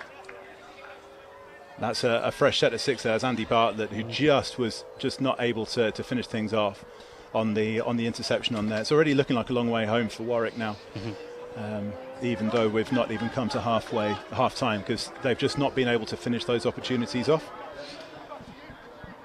The thing is, as we've seen it so many times, should Warwick nick one before London can score again, then that does start to put quite a lot of pressure on London. Yeah, I think, and as with all these games, is that I've been this way before, and that does give everybody a bit of a fillip going into half time, and one down. I think if Vipe, on the flip side of that, is that if Vipers now scoring, as we see all of a sudden just coming on the wrap, and I think that's going to be given, because Brian Mulholland was there, he was tracking back but didn't make the goal line, and that's and I think what we've seen before in the first game, I think it was Alan Noble there finishing that off, is that we've seen there already that EY know when the player is offside and will attack that player and then dive at their feet, and then it's impossible to defend. Yeah, Brian Mulholland appealing in vain for the touch there, but the ball was grounded, and EY London Vipers lead by 4 tries to 1 as we come up to the end of the first half. Yeah, so Dave Duffy taking the ball in there. He's fantastically well. He's recovered from a serious illness over the last year, and it's fantastic to see him playing and really enjoying his touch. Ben Edwards going to the left. Now that was one where if that's EY, that one's missing that link and it's going to the wing over the top. It's just, as I say, it's just the difference between. It's just a little bit of difference between experience and just that little 5% of just strength to get the ball away and to do that. But Warwick, if they can do this, if they can score early in the second half, could quite easily turn it around. Yeah. So 4-1 EY London Vipers lead at the end of the first half, and at the moment it's not looking like going to extra time as we did in the last game between Manchester and Norwich. Well, it'll be a front page story if it did. Well, after this. Well, you never know. You never know in sports. Stranger things have happened. Rumour is it England have made the Euro final. Well, it gives everybody across the country a sunny disposition, doesn't it? with tomorrow. Okay. It is one of those days tomorrow. I'm quite glad to only be 50 minutes away. I have worked out I should just about make it back to Nottingham in time for kick-off, so I'm quite happy about that. Back to this game though, and we can see right in front of us and on the camera as Warwick are in a huddle. What they're going to be saying? I think it's just talking about that just intensity in defence. And it's what's really difficult against the more experienced touch teams is that if you have players if you have say two players are quite close to each other to go up and make a touch, is that they will attack that channel where both of them are, because they've both got to work really hard to get onside. 7 meters is a long way, and then you're all of a sudden you're busting a gut to work hard to get back. It was one of the things that in Warwick's game this morning against Crewe where this was happening. What's been good is that hasn't happened so much, but even so you've still got to tighten things up and just be aware of the pace that's coming through the middle, because I don't think that's going to change in the second half. What the Vipers haven't really flown things left or right. They haven't really sent things going. They've scored one in the first. They put it through. We saw the ball go through the hands for Dougie Benzie to score, to give that scoring pass in the first half. But that was the ball going through the hands to finish that one off. After that was who was that? Who scored that one? That was.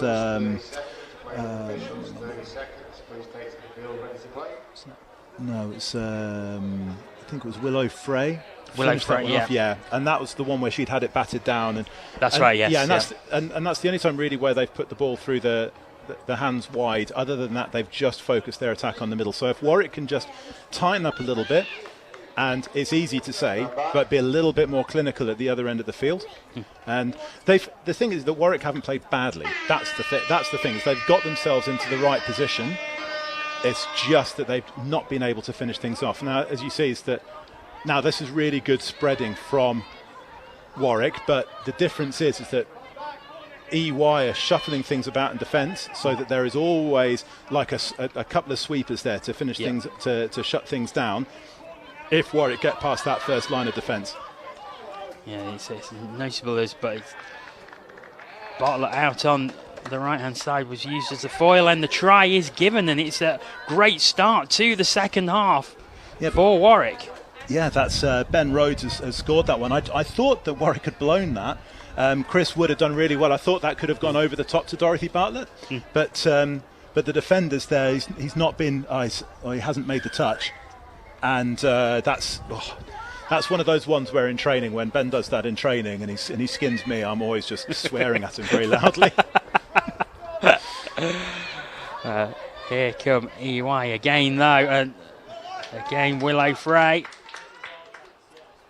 Was there a touch? No, it's been given. So 5-2, they get their 3-point parity back once straight away almost. Yeah, that's Josh Baker on the arcing run there. That's one of those. It's you don't mind being scored against out on the width, but when the link is then arcing a run there, is that they almost run themselves out of space, and it was just a pity for Laura Fulston that she just wasn't that half a yard further to make that final touch, because it was almost there inviting to be made. Warwick will take heart from the fact that they scored straight away after the restart, so that should give them some confidence that they have the ability to get through. But EY 5-2 ahead now. Yeah, Warwick, like I say, is that Warwick have got plenty of. There is some good ability, and what I was talking about before, the aggression in defence, and George there, that's George Garish, just really covering behind Dave Duffy and being level with the referee and going for it to shut the Vipers down, and he's done very, very well twice in that defensive set. There we go. That's absolutely fantastic defence from George Garish. So Warwick back with possession. It's that intensity we were talking about at half time. And they scored early but have conceded, but it's Warwick who really seem to have started the second half with a spring in their step, and they gaining territory once again to the 7 metres, but stopped. Yeah, so Warwick in moving the ball just that way. That's the scorer Ben Rhodes and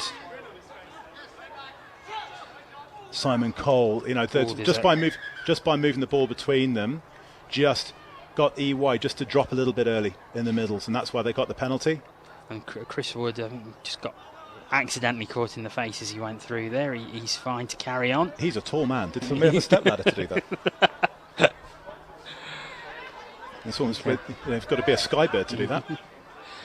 Out to the wing. Oh, there's a touch just as Laura Folston was about to put it down. Let's come back to 7 metres.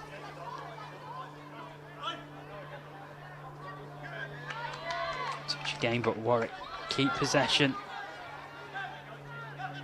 Well, that's nice play. I think there was just a fumble before it went over, and the referee agrees. That was such a pity.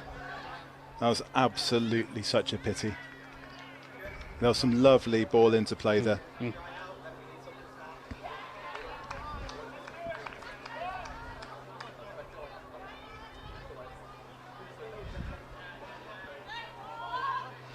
And EY looking to build down the left-hand side, still not over halfway though. Yeah, this is the point where Warwick need to be. This is the difference between having George Garish on the field and not, because he's more aggressive in defence than the Warwick set who are on at the minute, and then all of a sudden EY, and this is the difference that you can see with EY making, and that's the meters they were able to make in that situation. I mean, that turnover's come because because you've got to at least try to attempt to be square, to have your hips square to the goal line before you make the before you take the touch and play the ball, and that's why that's a turnover. Here come Warwick again, looking to get towards halfway. 3 touches down already, still not made it yet. And fumble allows EY to take possession once again. Logan, as London gets some fresh legs on. And you see Bramwell Hollands there just making the touch and getting in the faces of EY, and then they're coming up again. Owen Richardson, big man in the middle, and they're really working hard indeed now, Warwick, and this is a lot better, and they're getting back, and so all of a sudden, and there's just a little bit of a heavy touch, although he is milking it a little bit. Andy Bartlett apologised straight away. There was a little bit of a shoulder in that. Goes out to the right-hand side. So it just goes to show that it doesn't matter who's in attack. If you can get in their faces, then chances are mistakes will come. I think there's definite shove in the back there, and it's unlike EY's last game. I think there haven't really been that many heavy touches in this game at all, not even close. Well, just Gus Logan was with us on co-commentary for the last match, and he was talking about that game against the Wigan Spartans. He says that the Spartans certainly turned up the physicality in the second half, and I think he said it did put them off their stride a little bit. Yeah, it's quite difficult to adapt to. I think this is one where where you've got to not complain about it and just get on with it, and sometimes just give a little bit of fire with fire, as Ben Edwards. Now this is a fresh set of 6. It's a really nice play from Ben Edwards there to ask questions. There was the changes of pace, there was the changes of direction, and then in the end of the day, EY just you don't mind batting that back and resetting. So opportunity for Warwick to try and reduce the arrears to 2. Running out of time in the game itself, but that's a nice dive in. Is it enough? No, it goes back to 7 metres. And so a nice bit of creativity there from Warwick to move the ball about to create that opportunity for them. Game still on 7.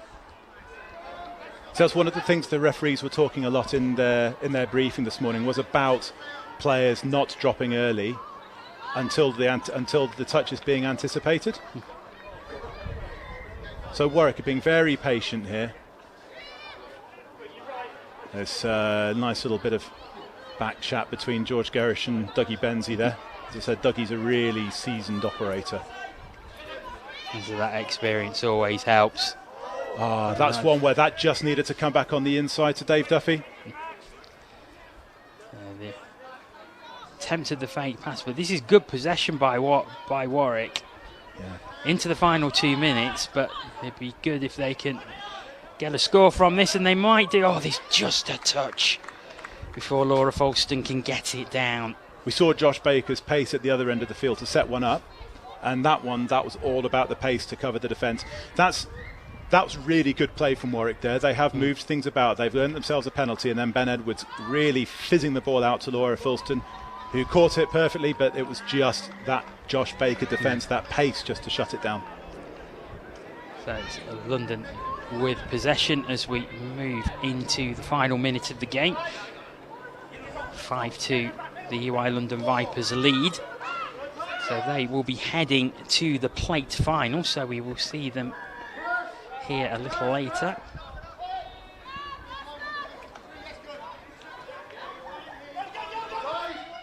And can they round it off in style? I think there was a touch before the put down on it. And the try is given. Just eluded Dave Duffy there. It's a solitary man in defence, unfortunately, at the end. And, I think Warwick did really well to get to the point to be able to shut that down, but it was just that little bit of ball movement, that little bit of left and right and shifting the play. And we can just see on this side just how much this is taken out of the Warwick team. And Rory Moore putting the ball over the line. I think Warwick can come out of this game. They can keep their heads high after this game because they've played some good stuff. They've scored some good tries. They've just come up against a team which just happened to have that little bit 5% extra, just in terms of that pace through the middle in the first half that we saw that created a couple of scores. You end up with that just little bit of know-how. As I say, the likes of Dougie Benzie just dictating things in the middle for EY, and ultimately that is as we see that. I mean, that first one was all about pace down the far side for Matt Blackett, and then we saw Josh Baker scoring one, and then his pace in defence as well. That was the first try for Warwick. Vipers replying pretty much straight away. Willow Frey.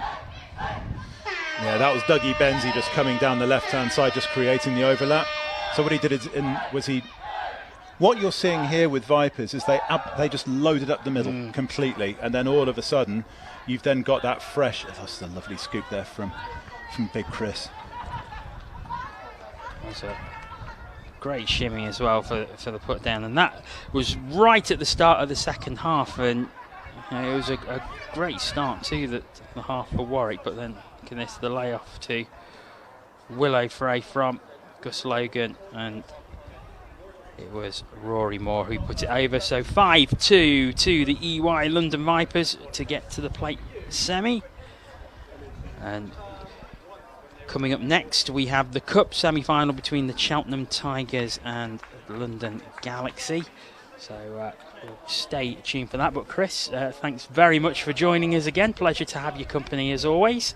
Thank you very much, John. Enjoy the rest of the day. Hopefully we'll have a bit more of this sun tomorrow to make it a nice Sunday sun for us.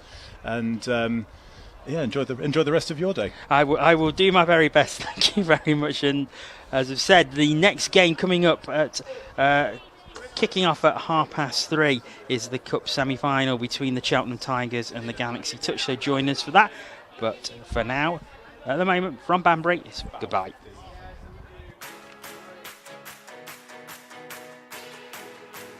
It's Monday night. We're at Bournemouth Touch Centre.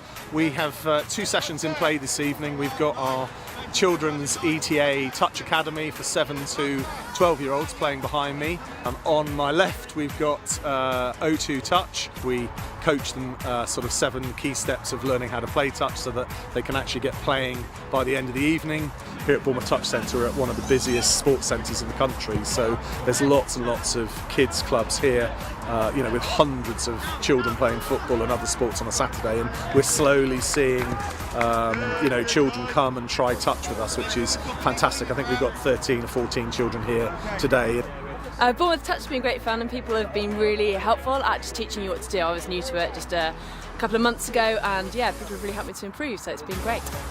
We've got about 400 what I call sort of friends of touch on Facebook, 100 active players that are perhaps locally based. We became one of the first 17 clubs in England to actually start promoting the O2 Touch offering. It helped me recover from injury when I did it seriously back in May, and it's just helped me keep fit and helped me keep in touch with rugby, really. A really fabulous, friendly place. There's always a huge amount of people who come down of all ages, and we have a fabulous evening whatever the weather. There's obviously always going to be a competitive element to sport, and there's going to be people that want to develop not only their playing but their refereeing skills and coaching skills, and we laid that on for a good group of people. And there was a hardcore, maybe of about 15, 16 of us that did the coaching courses, the refereeing courses with the ETA and Benny Powell and various others. With that, all the time, we have been sort of feeding the bottom of the pyramid with social touch and being very, very active within the O2 setup. That really is a pathway, it's the feeder into sort of developing touch, and without that feeder you're not going to get the players coming through to play in tournaments or leagues or going on to represent their regional teams.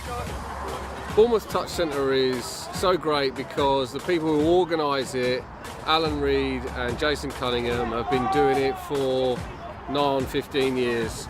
So they know what they're doing, they put a lot of time and effort into promoting it.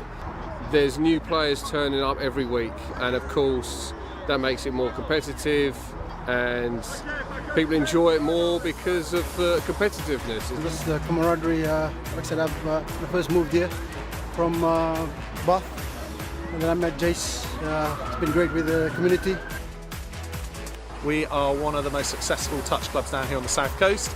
We would love to have you down here at our Bournemouth Touch session. This is Bournemouth Touch Centre.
Hello and welcome back to Banbury, and we have got a corker coming up for the Cup semi-final. The Cheltenham Tigers, who you can see just below us on camera in red, will be taking on the Galaxy Touch on the far side in black. And I'm delighted to welcome Angus Lawson back for co-commentary, just fresh off a 5-2 victory against Warwick in the plate semi-final. So pleasure to have you back again, Angus. And you said to me before this is going to be a cracking game. Yeah, it's good to be back, Jono. And I mean, when someone said, would you like to commentate Cheltenham versus Galaxy in the Cup semi-final, I just grabbed it with both hands. I mean, partly to avoid the warm-up for our final in the plates, but I mean, just to be able to call this match it's mouth-watering. And it's Cheltenham who, of course, won the title in round 1, so are top of the league at the moment. We'll see if they're still there at the end of today. There's the chance of the first try, and they get it. 34 Ryan Atwood. Quick start for Cheltenham Tigers. Yeah, and that's the class there of Marcus Evans, number 99. Very unassuming looking athlete. Let me see, he's just passed it back, and Atwood in space. Evans very composed there. Yeah. He was the player of the tournament 2 weeks ago, and the player of the final really against us, London EY. We were really, our sort of eye was drawn to number 18, Afi Haisila, but it was Marcus Evans that just tore us apart, and he's a class operator. So now Louis Trace there. Slid in. Cheeky move, but very nearly came off that, did. Well, that's number 38. That's Louis Trace, the Welsh international, and I mean he could take off from Luton and dive and land in the try line. If you follow him on Instagram, he seems to be out every weekend just practicing those slides. Not sure what else he gets up to, but he spent a lot of lockdown really working on that aspect of his game, and it's just so lethal. Now we have an injury here. And it's not looking good. No. Good sportsmanship there from our Galaxy, helping the Cheltenham player off. And the right knee is heavily strapped, so I don't know if it's that's the guy. I'm just trying to see who it is. I can't see from the number. Yeah, it's. It looks quite painful. I mean, yeah, it is that right knee's heavily strapped. He's walking off. You've got to be thinking ACL or something, unfortunately, along those lines. So let's hopefully not. To be fair, he seems to be moving a little bit easier now. He's come off the field, but down he goes. It's number 42, who is Aaron Tragus. Unfortunately, having seen plenty of my fellow players go off with the ACL, the walking off is a telltale sign rather than like being carried off. It seems fine to start with, and then you quickly realise it's not, unfortunately. Louis Trace here, and there we go. He does the same move again, and well stopped. It's one of those things that he'll probably keep trying it until it actually pays off. Oh, that's a nice pass. That is a lovely play from Galaxy. Great play, superb play, and we are all square after 3 minutes. Well, that's the class of Louis Trace there. He just sort of kept the defence square. I wonder, was the defence expecting the dive in again as as it came out to the right hand side? Well, the word we use in touch is conditioning, and he's conditioned the defence to watch out for his dive, which everyone knows about. It's the thing everyone is looking out for. And then he's just opened up with the long pass, and it's sent the winger in. Marcus Evans there, nice little switch ball. It's the time. Afi Haisila here. Watch his step back in. Oh, what a layoff. And now here's the chance. There's acres of space, and that is superb play. My goodness. Lucy Richards in acres of space to put the ball down, but it was all about the work that went on before that. And we'll see this on the replay. Watch this again. Look at the handoff there. Afi Haisila. And then it came out eventually to Lucy Richards, who had the easiest task of putting the ball down.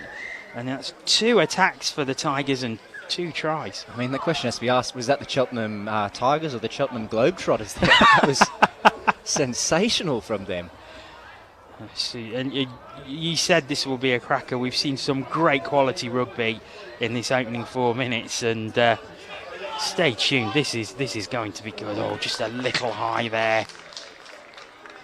There's,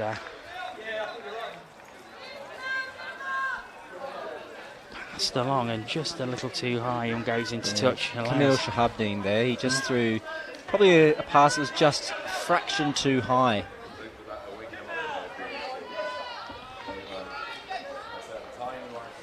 So that gives the Tigers the opportunity to come forward again. 2 attacks so far and 2 tries, so Galaxy will have to be at their best defensively. Here's Afi again. What can he conjure up? Again, he likes that backhanded pass, doesn't he, out of the back of his hand, but doesn't pay off this time. It's what makes him so dangerous. You think to mark him conventionally, and that's what Galaxy will do. They'll use their conventional D, and he will open them up with some unconventional play, and that's what the great players do, really. Kamil there. Oops, spot a little gap. Lovely little run from Kamil. Yeah, he's closed down, but he's gained a lot of territory there. And that's the experience there. You saw him. He could have taken off. Louis Trace. Oh, wow. What a pass. What a pass. And Kamil Shahabdeen makes it 2-2. I mean, this is a great game so far. And it's not like he's left. It's Ian Spencer, Marcus Evans, and Afi Haisua that he's just left grasping at thin air there. So it's not like he's left slouches. Yeah, I mean, 2 plays just completely taken out by the pass to give the space to put the ball down. It's phenomenal quality being shown by both sides so far in this game.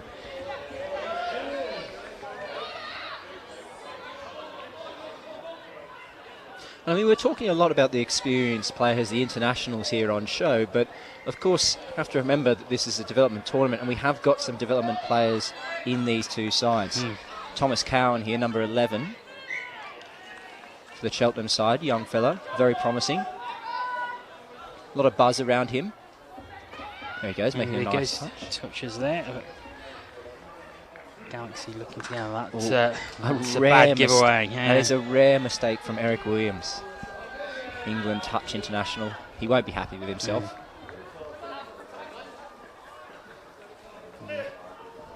So just for those who don't watch touch regularly or probably don't understand the difference between development and the league, why would an England international be playing at this level?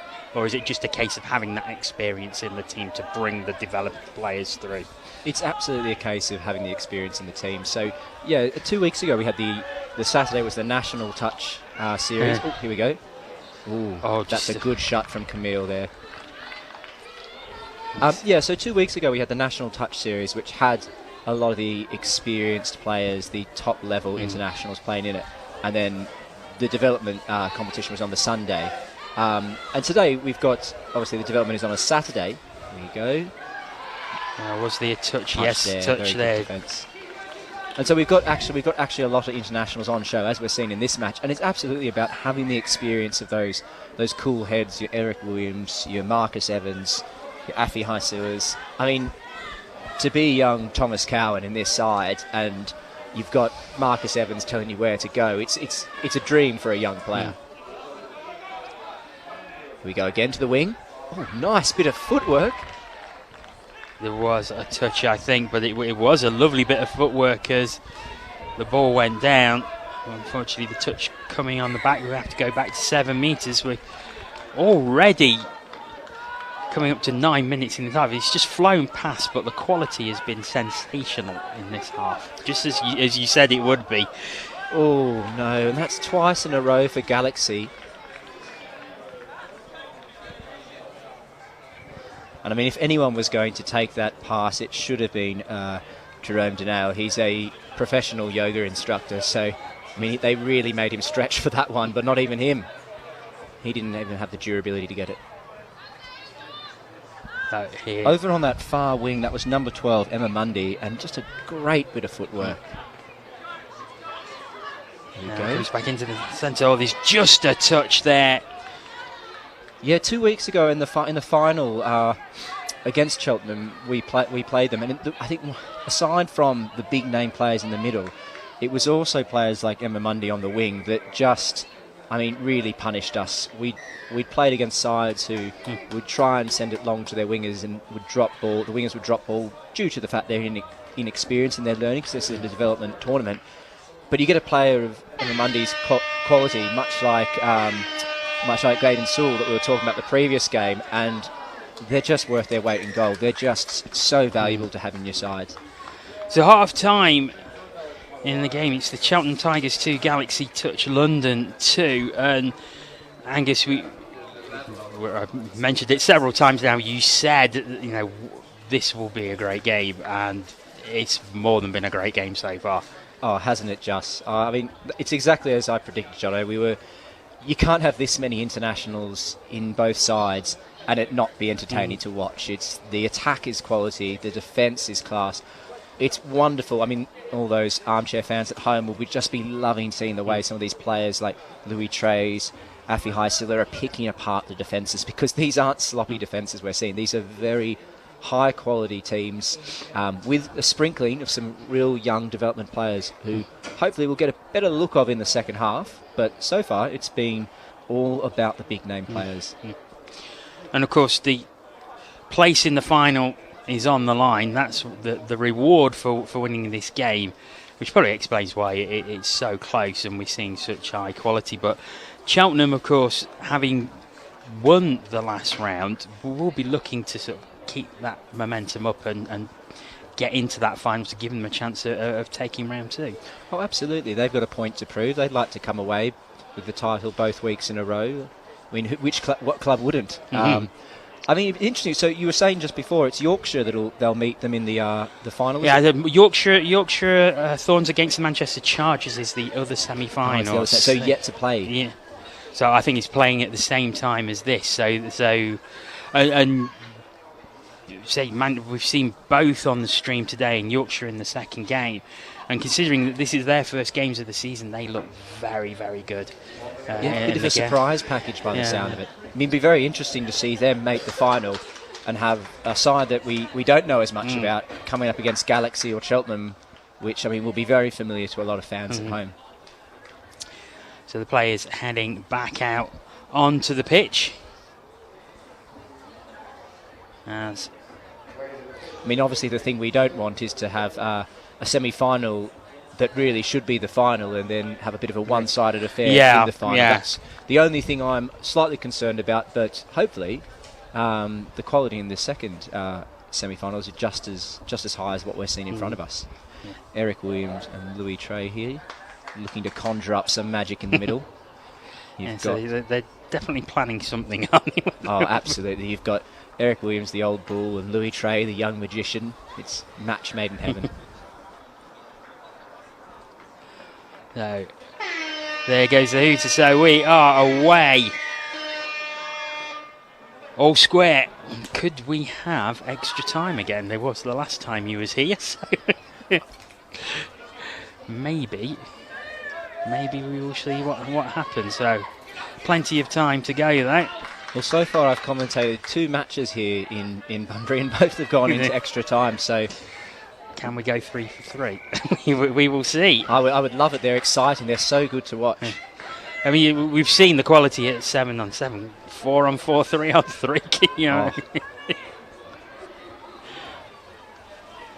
Already I'm starting to. I'm getting ahead of myself, but I'm starting to think who would be my 3 on 3 for each side. Oh, there's a slide in now. Has it worked that time? And who else? Yes, it has. Who else but Louis Tray? It's the 3rd time he's tried it, and this time it comes off. 3rd time lucky, and Galaxy lead for the first time in this game 3-2.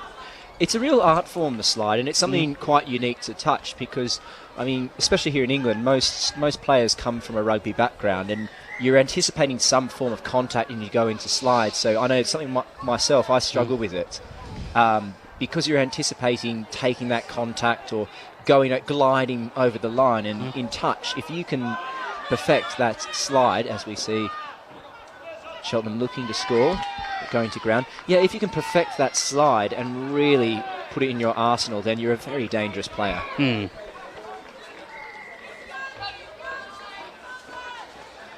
Well,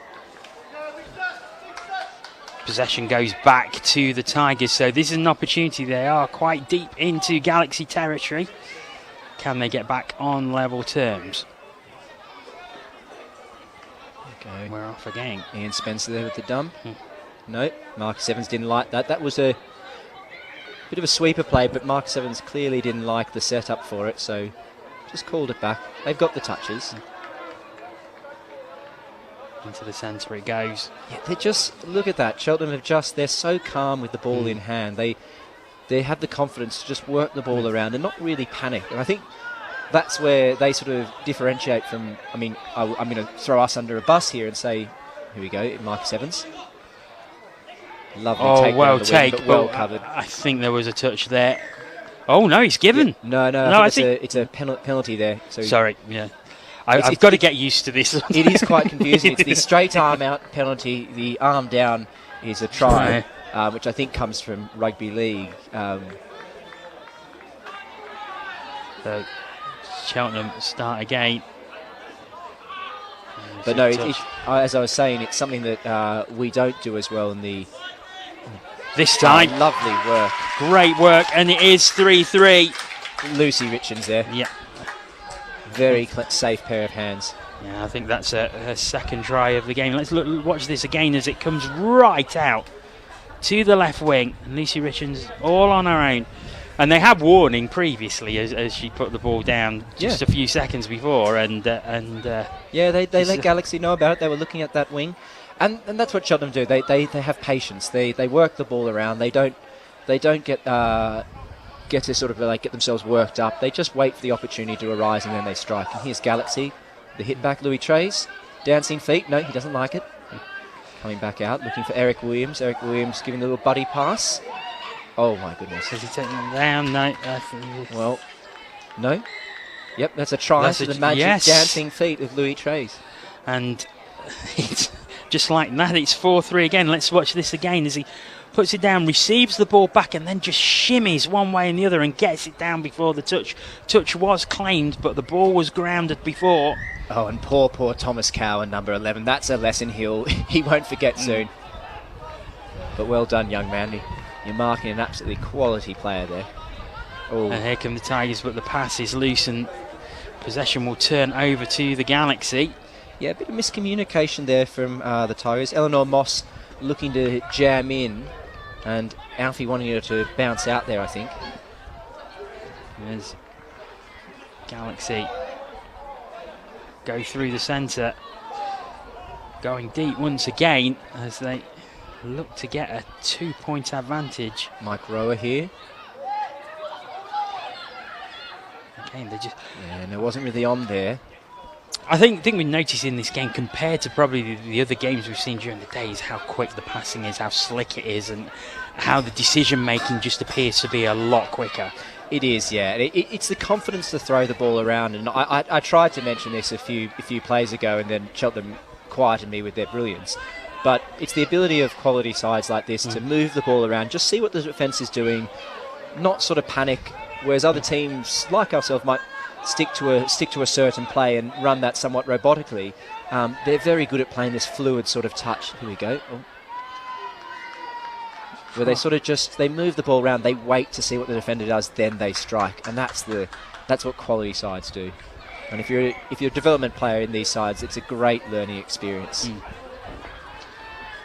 Jerome Denali there, the French rubber man. Bend him this way, bend him that way. Eric Williams. Galaxy have possession once again, and once again they're going deep into the Cheltenham zone, but they're so quick with the hand off the dump, and here's the long pass, but it's cut out. Now, has she got the speed? Lucy Richards down the wing, but she is touched, but she's gone over halfway. And do you know what's actually brilliant here? Oh, well, good touch there from Jerome. What was actually brilliant from Lucy Richards there was she went straight to her sub box, didn't overrun, put it down, and suddenly, off one touch, Cheltenham have all their subs on. So they're in a great position here. Intelligent play from Lucy Richards. Will it lead eventually to a try? What a great handoff. Can they make the most of it? Long pass. And it's down now. Was that forward? I think that might have been forward. However, there is a player down. I mean, it was 3 players that we've called a lot today. Afi Haisila throwing a nice little pop ball back in. Let's have a look. Just out the back door from Afi Haisila. Marcus Evans on the wraparound. Long now, ball. the thing was she received that. Seemed to receive it. She was over the line. So it does look forward there, doesn't it? But I think they've called it. They've called. No, it does look like they've called it. It's gone back to the centre. Yeah, Marcus Evans there just giving us an indication from the sub box that it came backwards out of his hand. Feeling very confident about that. However, there is a player injured to our left. We won't. That's won't Eric show. Williams down. You can tell it's his yellow boots. So, which is not good news for Galaxy. So because he really is the little general there in the middle. So the players go back to their respective boxes and they receive treatment. Can we see again where, are we able to see where Eric went down there? Let's have a look. So Ian Spencer dumps it down. Afi Haisila takes it off. There's Louis Trey's chasing him. Oh, no?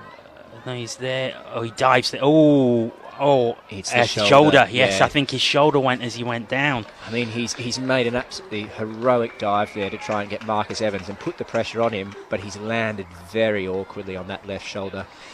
And his hand went straight to it. You're going to know pretty quickly that something's not okay, and have they bandaged the arm up there in the... Yeah.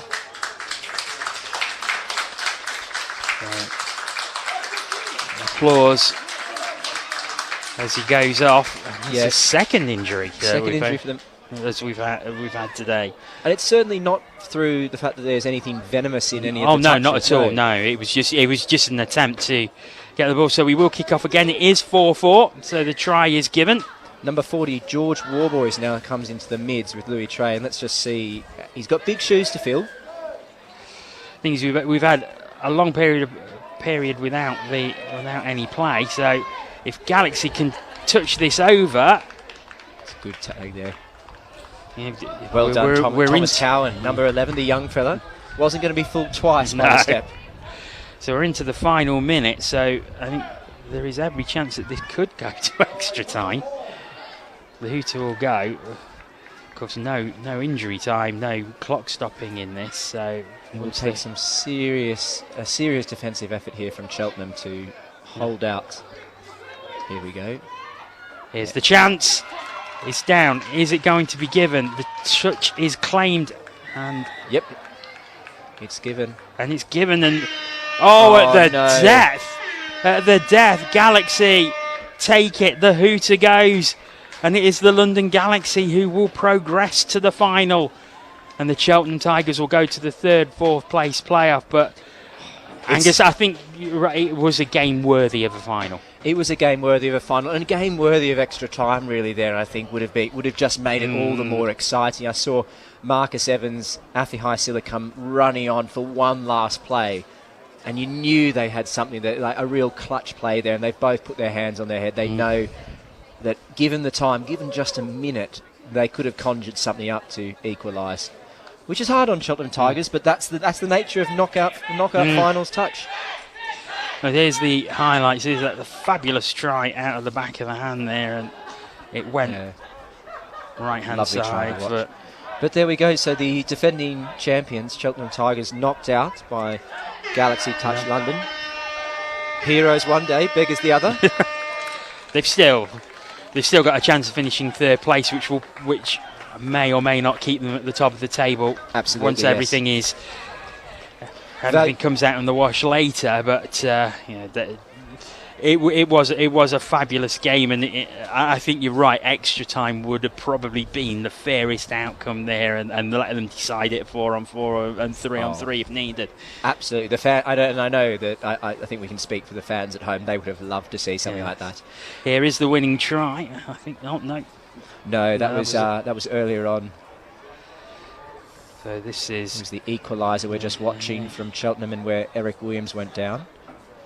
So yeah, that was a great handoff, to be fair. There's that one out.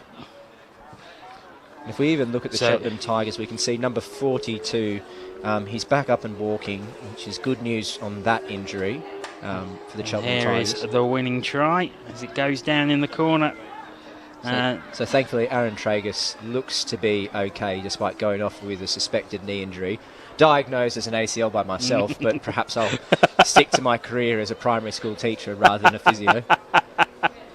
Well, Angus, once again, it's been an absolute pleasure to have you on commentary, and what a game to commentate on. Thanks very much, John. It's always a pleasure to be up here in the box, and you'll have to wish me luck for the final. Yes, or are you staying impartial? I have to stay impartial, unfortunately, but I will, of course, wish you luck. And for the viewers at home, he's winking at me. But yes, we will be back very soon. We will have. I can just get it up here. What our next game is? I'm looking to the dead balls, and I can see my own team, EY, calling me over. So I'm going to have to leave, John. Yep. So but absolute pleasure. You're on next. Yes. So we will see you very shortly. Thank you. Thanks, Angus. So Angus will be joining us. On the pitch as EY London Vipers take on Peterborough in the plate final. That is our next game for 9th and 10th place overall in the competition. But for now, we will take a short break and we'll be back very shortly with game.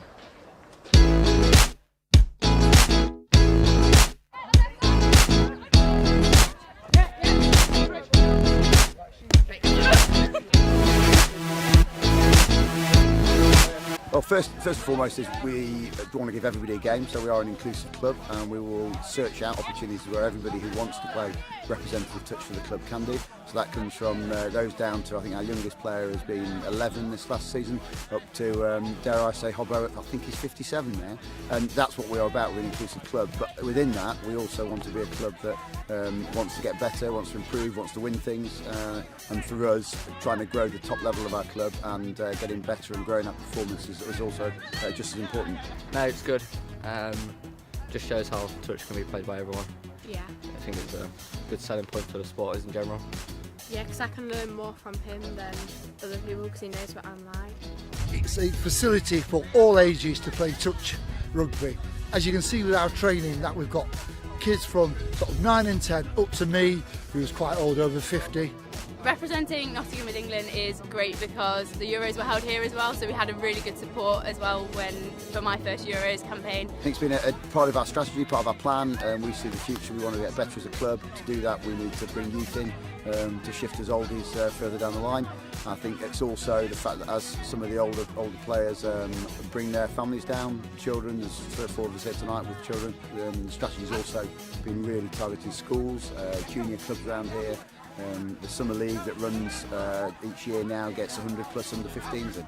Well, we did something at school for it and then we enjoyed it, so we decided to carry on. We have a coaching setup here, I think 16 level 1, sort of the intermediate level coaches. What a good defender is going to do is come out and just run straight at them if they're going to front you up and they're going to stop you. If he just comes straight at me, we go underneath him, slow down the roll ball, he's either going to turn the ball over, drop it, or the ball's going to be slowed down so that the half can't get in. And in addition to that, we've probably got another half dozen who are in the England frame who help out, and you'll see that tonight. Everybody's prepared to put their hand up and help, so it's not just about taking from the club, it's about giving back, which is fantastic. You'll see the mixing between adults and juniors. For me, from a junior perspective, that's one of the key things that we've done, is rather than separating out junior training every week, we try and mix it in where we can. And what you see from the juniors particularly is just they're growing in confidence and having to deal with players that are probably much more their senior in age and experience, and that's great for their own personal development as well as their physical development. Help us learn new skills and improve during the game. Everyone gets integrated together all different levels, lots of coaching and advice.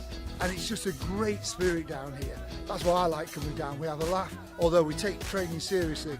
There's always somebody to have a laugh and a chuckle with and enjoy it. I think for me, probably I would focus the game on getting as many children coming down over the summer as you can. From a point of view of growing the sport, bringing as many children down with their parents and getting an all-inclusive, fun environment that anybody can have a go in. And focus on that, of building the baseline of as many players as you can. Don't worry about trying to go through the ranks and put the best team out there. I think build from the base upwards, which is how we started 5, 6, 7 years ago. And as a result of that, we're slowly chipping away at getting up the ranks. This is Nottingham. Nottingham. Nottingham.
Good afternoon and welcome back to Banbury. It's the bowl final coming up as Sorry, the plate final coming up as EY London Vipers take on Peterborough Touch. I'm getting ahead of myself and looking at the next game. I'm delighted to say that Mel Day joins me on co-commentary. Just been part of the victorious Galaxy Touch team in a quite incredible match against Cheltenham Tigers. Yeah, it was an absolute cracker. Hopefully I don't drop the ball in commentary like I did on first one in front of the camera. What was my best set? I'm sure you won't. But that must have been an incredible game to be part of. Yeah, we've been involved in some absolute crackers today. We played EY, who are on field one at the moment, in the plate final in the rounds, and narrowly beat them. They played so well, and they were finalists at the last DTS. So, yeah, I reckon my money's on them for the game against Peterborough right now. But yeah, we were really lucky to get it. Close to the siren there. So the hooter goes, and it's Peterborough, who we saw earlier today in our very first game. They with a 4-1 victory over Nottingham. They made it all the way to the plate final, taking on EY London Vipers, who we have seen in the quarters and in the semis.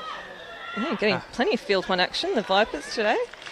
Yes, they have been featured quite heavily on here. I just look of the draw, I suppose, as they made it through the rounds. I heard it was done on how attractive the players were, which is why we've only had one game today, apparently.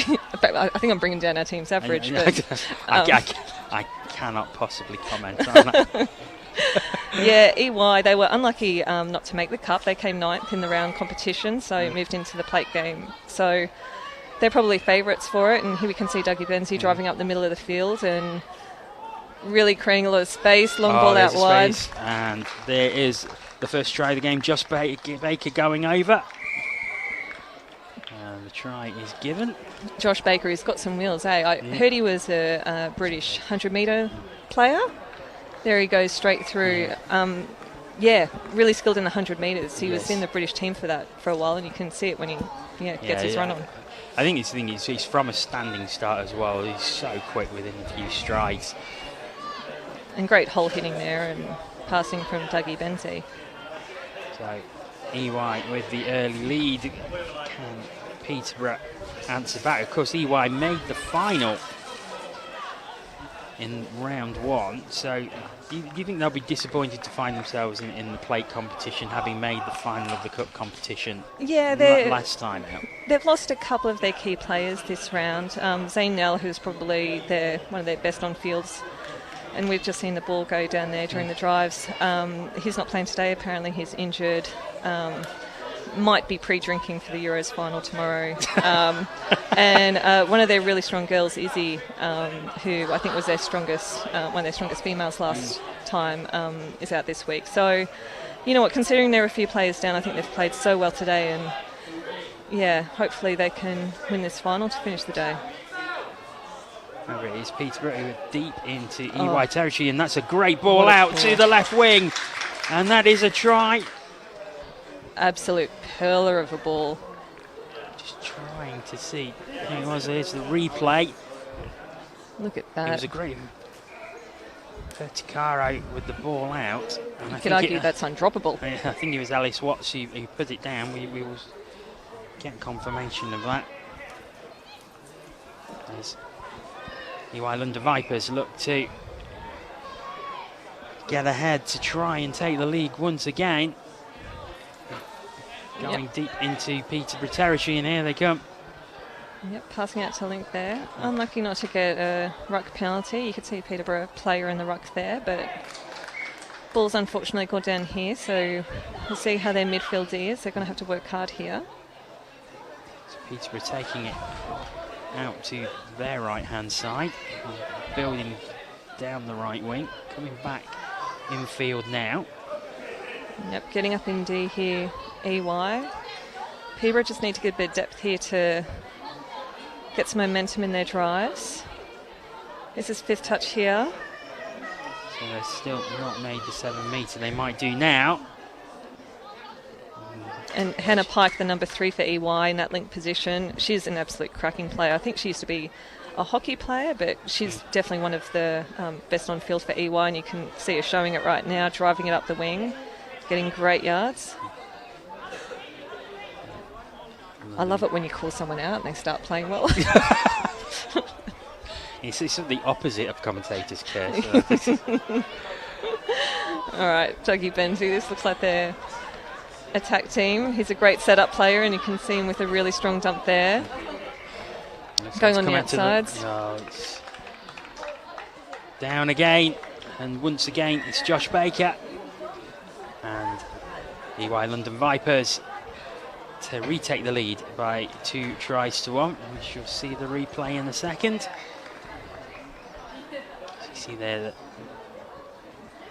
Baker just makes the space. And you can see the mismatch there with the female link, the male link just on the outsides there, hitting a great hole. Josh Baker. Wish I could run that fast.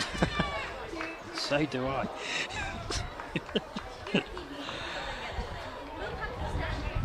So, Peterborough looking to equalise once again, and they've certainly not been overawed so far in this final. Oh, and there's a the try there. Is given. Yeah, I think there was good communication between the officials though, and seeing if there was a touch. There we go, through the centre and down.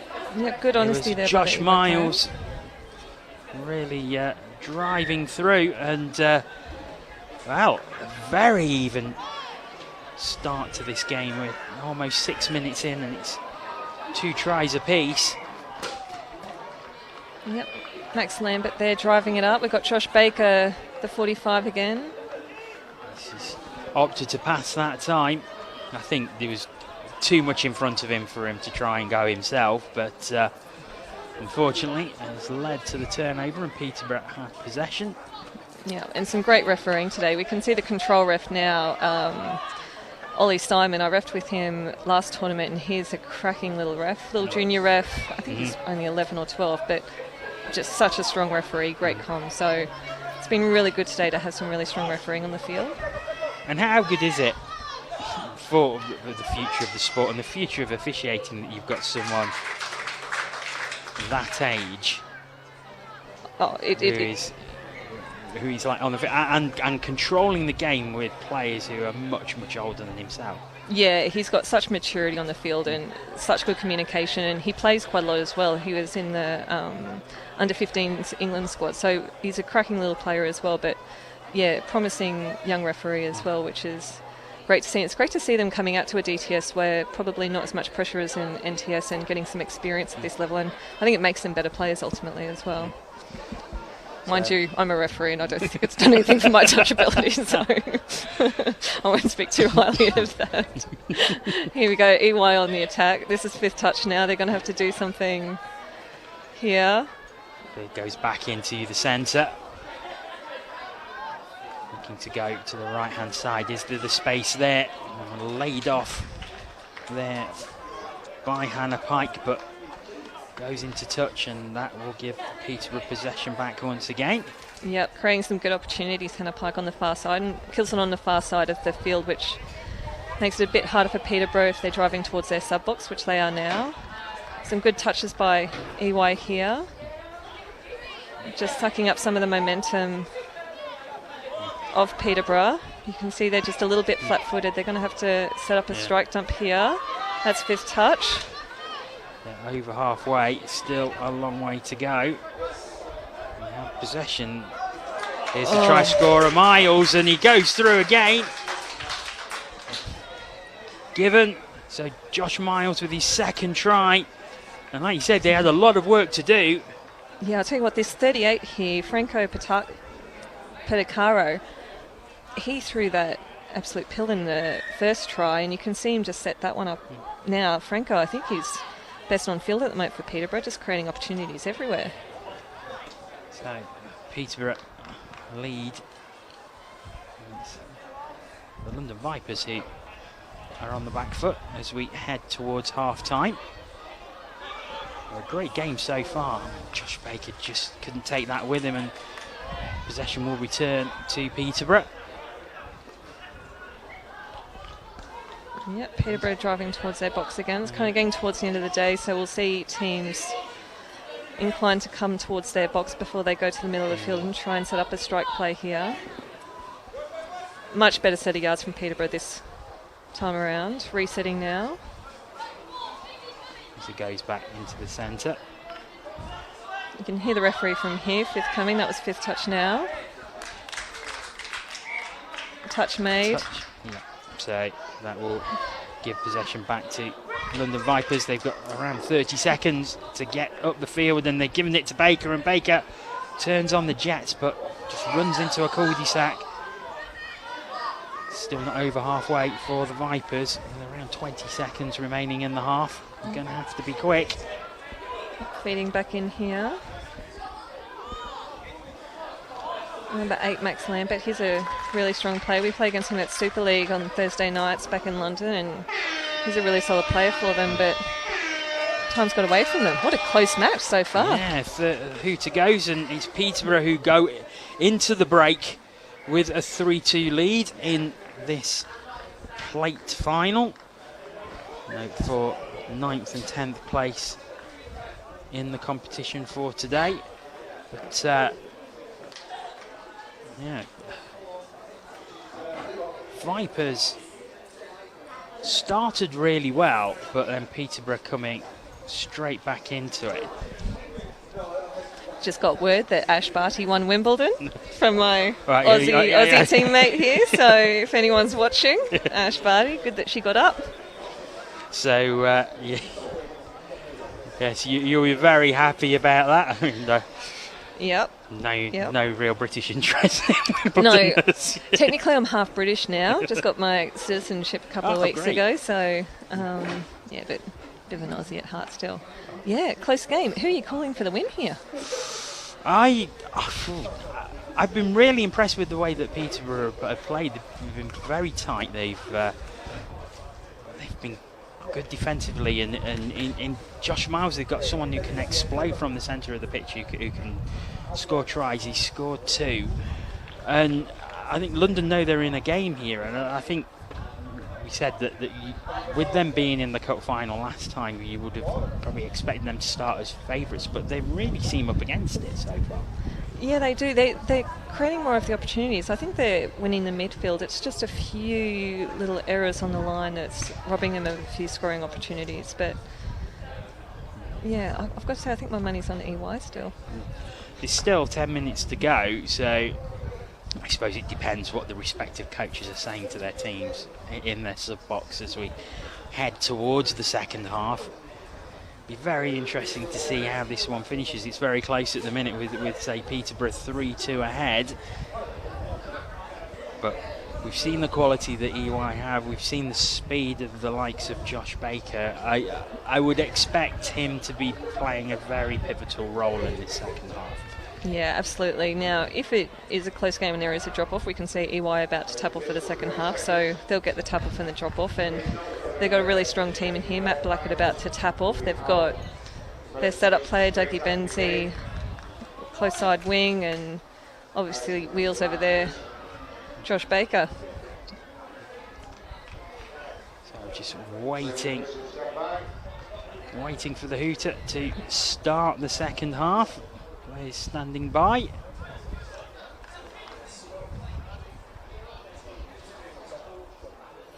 Mind you, Peterborough with a pretty solid D team in there. Franco, the 38, coming up to make the touch now. I want to use his surname, but I don't want to murder it like I did a couple of tries in some earlier games I did for Galaxy. So Josh Baker with the ball now. Now is that down? Yes, it was. Ball down, and you can see the Peterborough team just retreated a little bit beyond the scoreline there. So 3-3. Let's watch this one again as Josh Baker gets a hat trick.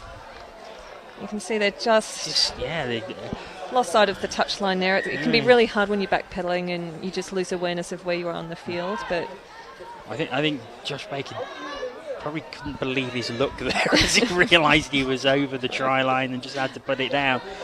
So 3-3 right at the start. However, is that down? Was there a touch? There was a touch, and that comes back to 7 metres. Yep. Ben O'Connor, the 54, with the ball now. creating some opportunities here. They've got a sweeper play coming around. Beating the sweeper here. I imagine he'll come back. Just not long enough as it was Vicky Webb over on the left-hand side in acres of space, but the pass just not long enough to find her. And that gives EY possession once again. Yeah, absorbing a touch in the middle and straight to the sub-box here for EY. Trying to create some momentum. They've got Josh Baker on the field again. We're saying that name a lot, aren't we? Yeah, I think he's going to be used a lot. I mean, for final game of the day, just looking for that last reserves of energy. I mean, this is the 6th game for each side as it opens up. It needs to come back. Is it down? I think it is. So it's a 4-3 the EY lead. Let's watch this one again. Matt Blackett just stepping his player and it just opens up in front of him there. And he gets it back to Rosine Blackie and she puts it down. So Peterborough, having been 3-2 ahead, now find themselves 4-3 behind. Tough start to the second half for Peterborough. Let's see whether they can get one back.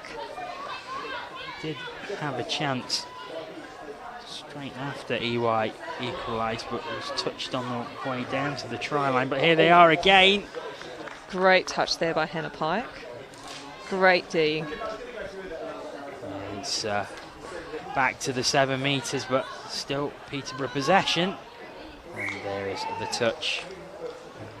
As Seb De Castro, the captain, is stopped on his way. So once again, the London Vipers have possession. And they have to start from virtually their own try line. They're almost at halfway though. Yeah, Peterborough just rolling in their midfield D a little bit there. They just need to get up, and this is good D, just gets around him, but they just need to push up a little bit more in their midfield D. They're letting EY get a lot of yards here. And Josh Baker hanging around, but acted as the foil. But there was a touch, no try, and possession returns to Peterborough.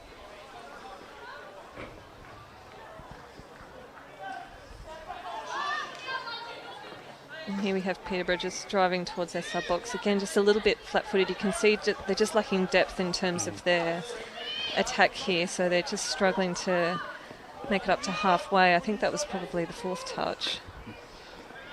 Well, does tiredness play a role now? Because, like we say, they're in the 6th game of the day. It's pretty intense, all 6 games. So is it a case now that going deep into the second half of the final game that maybe fatigue does play a factor in this?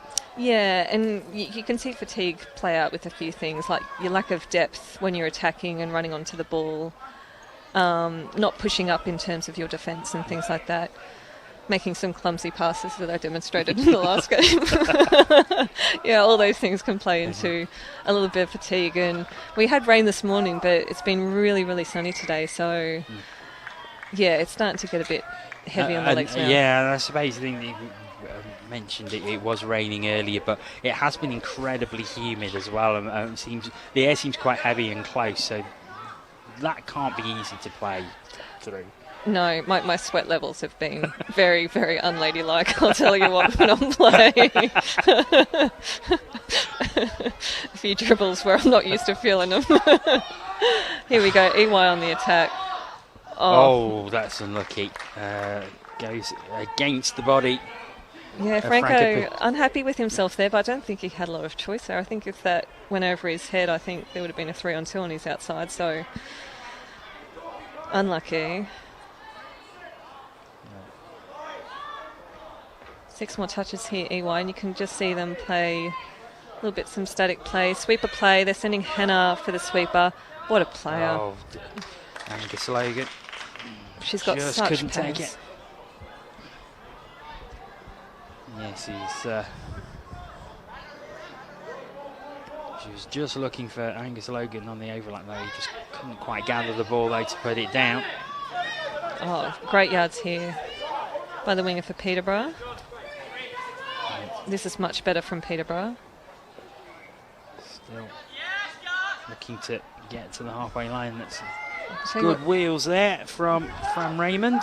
Fran Raymond, she's definitely got some speed, doesn't she? I'm glad Peterborough playing this game and not against us in the final. I didn't think I could keep up with that anymore. Oh, great touch there.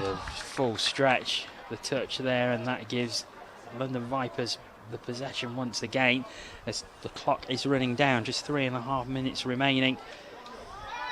And it's the UI London Vipers who are 4-3 ahead. Peterborough still in this, but I think you have to say that if London Vipers can get the ball down now, it'd be very difficult for Peterborough to come back. Yeah, if Peterborough hold them out, they've probably got another couple of sets if they're lucky, but first thing is they've got to hold them out, and great hands on the wing. All the way out. By EY, number 4, Willow Frey. Willow Frey, who scored a couple of tries in the semi-final. From that very position, wide out on the wing. Just didn't pay off this time though, and it gives Peterborough the chance to gain some territory. They're over the halfway line.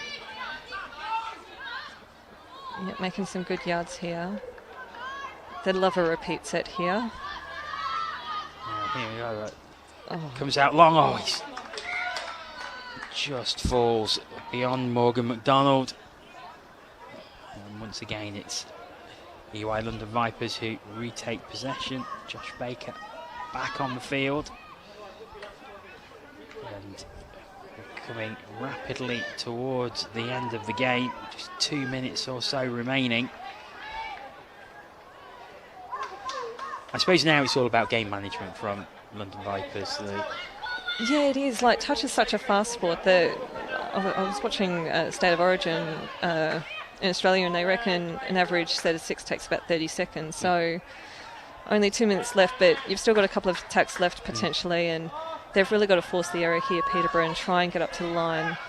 I think they've got a really strong attacking team, but they're just struggling to get the yards up to have a real strike dump on the EY line. So we'll see how they go here, but a forward pass which gives them possession. Hannah Pike with the great D again. Yeah, just first touch just before halfway. They're over halfway now. That's touch number 2 and number 3. As we head towards the final minute of the game, Peterborough, you feel, really need to get something from this drive. Yep, 5th touch, unfortunately, that just lacking a bit of a strike dump there, but some opportunity created here on the wing. Oh, just a touch there. Angus Logan provides a defensive touch for UI. However, Peterborough do retake possession. Obviously a penalty there. Yep, penalty for offside, so potentially EY either dropping back too early or just not making the line. And Peterborough. And he's given. It is 4-4. Wow, wow, wow. After everything, let's watch this again. It's put down. Given back and a dive over by Seb De Castro. The captain with a captain's move. And it's 4-4, and we will probably be heading to extra time. I love the drop-off. So we will go to extra time. The final heads to 4-on-4 for 2 minutes. If it's still level after 2 minutes, we will go to 3-on-3 sudden death. First try wins. We've already had one of these earlier. And the Manchester Chargers beat the Norwich Rebels. They scored a try apiece during the 2 minute period, and then Manchester Chargers getting the sudden death try at 3-on-3. And the game pretty deserving of a drop-off, to be fair. I think Peterborough were by far the strongest team in the first half, and EY in the second half. Yeah, we're killing it. So it's probably a fair call. And you can see the tactics in terms of winning the toss, EY with the tap. So we've got 4-on-4. 2 women, 2 men, and Josh Baker out there though, and with all this space, this is going to be ideal for him. Yep, you can see him staying wide. Yeah. I definitely wouldn't want to be on, the far side having to defend him. So they'll play for 2 minutes here, and whoever's leading at the end of 2 minutes, and here he goes. There he goes. Oh, Wheels now. Was he in touch? Yes, I think he was. He just put his feet into touch. Yeah, you could definitely see him touch that line now. Any contact with that line is going to be in touch. Here's the replay. And just there. Just there. Unlucky. Great call by the referees there. Superb officiating. And now it's Peterborough's turn as the Jets are turned on. And it's Peterborough who take the lead. Fran Raymond. Fran Raymond, who joined me on co-commentary for the second game. And we said earlier about how quick she was in a move earlier, but did you see? Look at the wheels. Hannah Pike was in close contact there, and she absolutely left her for dust. Yeah, and Hannah Pike is no slouch. Hannah Pike is rapid herself, so it says a lot about, Hannah Raymond. So Fran Raymond gives Peterborough Touch the advantage. There's about 30 seconds for EY London Vipers. Oh, they might just do it. Oh, he's half there. Oh, great defence.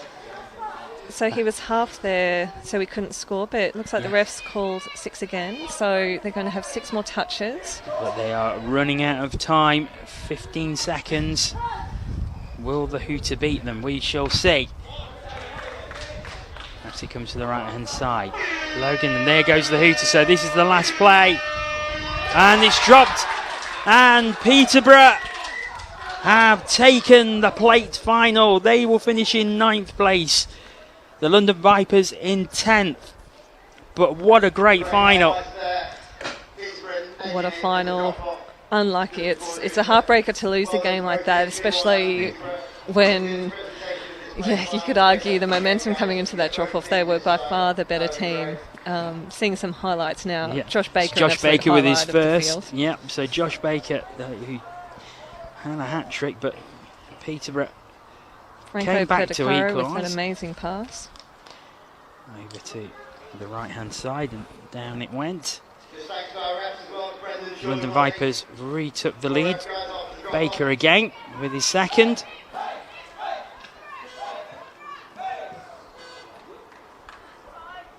However, Peterborough through Josh Miles. Yeah, great score there. Brought it back to 2-2. And then Miles again, who turned on the Jets to go right through the middle. And that gave Peterborough a 3-2 lead going into the second half. But then, as you said, it was EY in the second half. Josh Baker getting his hat-trick and then taking the lead. Yeah, you can see a lot of the EY scores just scooping through half and making these scores happen. And then Peterborough were able to equalise. That took the game into extra time, and it was Fran Raymond who was the hero. Absolutely turned on the Jets. Left Hannah Pike in her wake. Love it when you see players back themselves like that as well. And she got the winning touch. And it is the Peterborough Touch who take the victory 5-4 in overtime over the EY London Vipers. Well, Mel, it's been a pleasure to have your company on commentary. Thank you so much for joining us. It's great to be in the air-conditioned commentary box and have a bird's-eye view of that game. That was an absolute belter. Thanks for having me. Great to have you here, and I'll good luck. see you on Field 1 in a bit. Yes, and good luck for the final. Cheers, buddy. Yeah, Thank you. Thank you. And join us next for the bowl final. That will sort out 16th and 17th place as Thames Valley take on Banbury.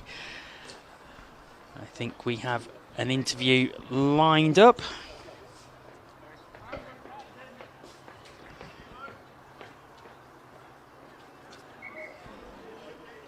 So we will be heading down to pitch side shortly for an interview with one of the victorious Peterborough team.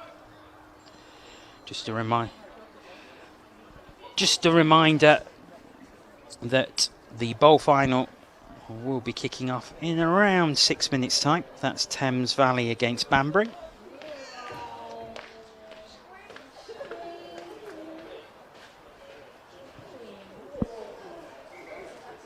And both teams are coming onto field 1 to warm up.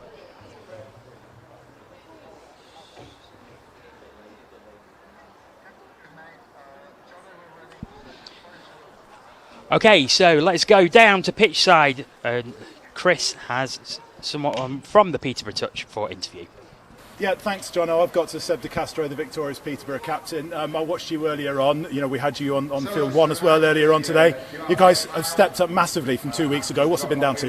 I think as a team, we progressed a lot throughout the day. From our first game you saw with Nottingham, there was a bit of errors. We weren't coming up in defence as well as we should have done. But over the course of the day, I think we progressed a lot and developed, as you see in the last game here. We'll talk about the club in just a minute and the collective group, but that game against EY, going to 4-on-4 drop-up, I mean, that was tough, and you scored ultimately the try that took it into there as well.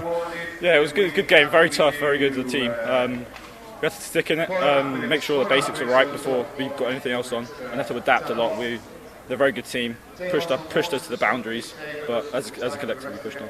Now there's the group of you. I mean, you've got experience with the England age groups. I mean, still a teenager, I can't believe it with a bit like that. But as a collective, I mean, you guys seem to have gelled really, really well. What's that down to? I think in our weekly sessions, continually having the same people there week in week out, it's helped us build quite a lot. Yeah, and it seems that there was an awful lot of patience in the sub box today. You know, we were watching the chat during the half time of games. I mean, that Nottingham game as an example. You know, everybody's stayed very level-headed as well. Yeah, I think it's just making sure we maintain that right mentality in the games, not lose our heads, and make sure we stick to what we know. And that win just makes sure you finish 9th today as well. I mean, you guys must be absolutely thrilled. From last week, we went so well. Not last week, last round went so well, finishing 20th, but progressed a lot today and finished 9th. So couldn't ask for any better, really. Seb, congratulations. We'll let you go and have a well-earned soft drink. Thank you. Cheers. Thank you. Cheers, Bill. Thanks.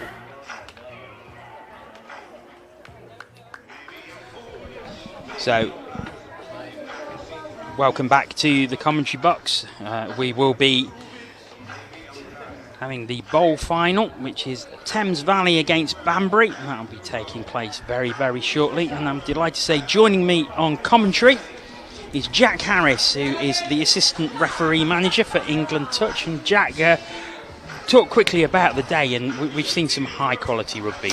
It's been brilliant. It's been really, really brilliant to see. We started off with a bit of rain, but as the sun comes out, everyone seemed to really get into their groove. And as you say, the number of games you've had on here that have been extremely close. Particularly loved to that point where we got to 3-on-3 in a drop-off. Yeah, that's the second one we've had actually here today. So love that. Yeah. No, it's been a great day. Been an absolute great day. Yeah. So. Tell us a little bit about what you've been up to today, because I can see you obviously won't see this because we're in the commentary box, so you can't see us on camera. But your left arm is in a cast. Yeah. So as for regular viewers that might have heard me on the DTS 2 weeks ago, fortunately first NTS 2 weeks ago, whilst refereeing, I did a bit of a silly. I slipped and fell onto my own whistle and broke my wrist in 3 places. Ouch. So currently now with a new cast on after some surgery, it's healing up really well, but I've kind of got 3 wires in there doing the job for me. So instead of refereeing, been helping out running the event, doing what I can, just great to be part of it. Fantastic. Well, it's great to have you here on co-commentary for this bowl final. So what are you expecting from the game? So Thames Valley against Banbury, so this will be a great game for them in their own backyard.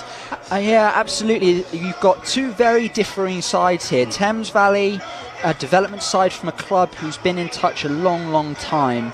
Banbury very much coming up now through the development ranks, getting better and better.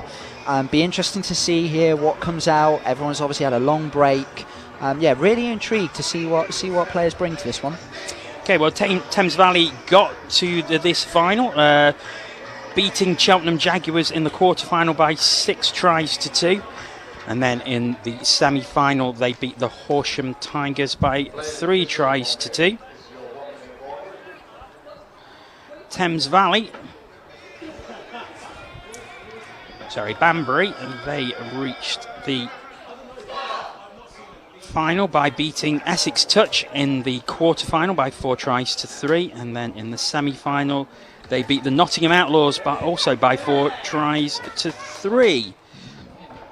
So Banbury have already got form there, knocking out a few teams with you've got a long history in touch. So yeah, really interested to see how this plays out.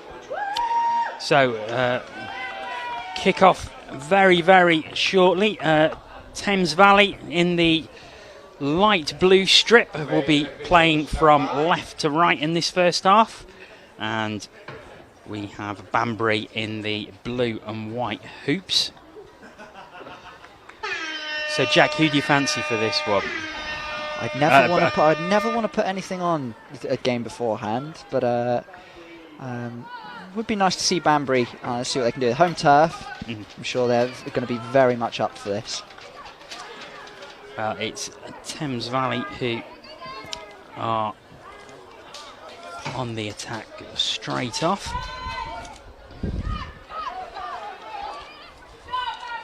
Okay. Banbury need to be careful here. Mid, number 10, turned back slightly, got turned the wrong way, which is what Thames Valley did there, was use the numbers they had out on the left. Luckily it was well covered by Banbury, so reset now from Thames Valley. Last touch, you're going to do something here. Long pass out. Yes, there was a touch, so Banbury gained possession and a chance to take their first attack of the game. So Banbury already working hard into the box, evidently wanting to get fresh legs on as quick as possible. Thames Valley holding strong the defensive line here. Slowed down a bit now from Banbury. They're going to want to pick up the pace. Still only at the halfway line. Yeah, they're just coming up towards the 7 metre now, but it is last touch. Well, now they got through that. I think they've got through that. Try is given. And Jonathan Trotman going through there. Impressive work from number 10, David Whittaker. He's really played the outsides there on his opposite defender, and they've both defenders, the mid and link, unfortunately missed their touches there. So good score from Banbury. So first blood to Banbury in this bowl final.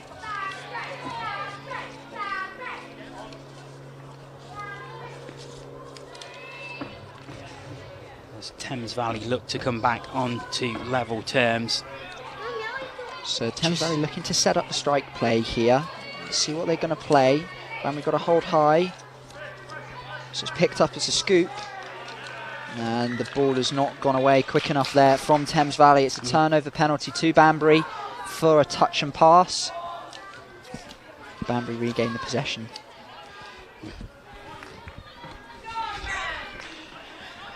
There come Banbury again, looking to build on the lead that they have. We're only 2.5 minutes into this, so plenty of time for Thames Valley to get back into this.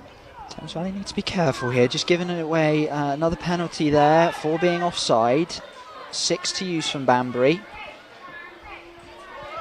Coming along to the left-hand side, handed off, but possibly could have used the touches a bit more there. They'd only used the one. We're in the right position, just needed to be patient. Unfortunately, it's not quite worked for them there. So, Claire Southerton puts it back in, and Thames Valley look to come again. Southerton once again has it. It's coming down the right-hand side. 4 touches already, so 5 touches. I think we've got a 5th coming here, possibly. Oh, it's on wide. Oh, that's gone over, and there is the equaliser. Very good. Great play. Michael Bolton. No, not that one. He gets it down in the corner. So unfortunately, the winger here has just got turned in, is very tight as they get towards the try line. Thames Valley have done well to notice that and just get on the outside there. They was running out of touches as well, so they really did well to stretch the play like they did. And we are on level terms. We've had some very, very close matches on this pitch this afternoon, and this looks like being no different on the evidence that we've had from this opening 4 minutes. So we're now down the other end of the pitch, near the 7. Banbury have still got a couple of touches to use here. Scooped now from Banbury. Got to have the right pass. Oh, beautiful. Yes.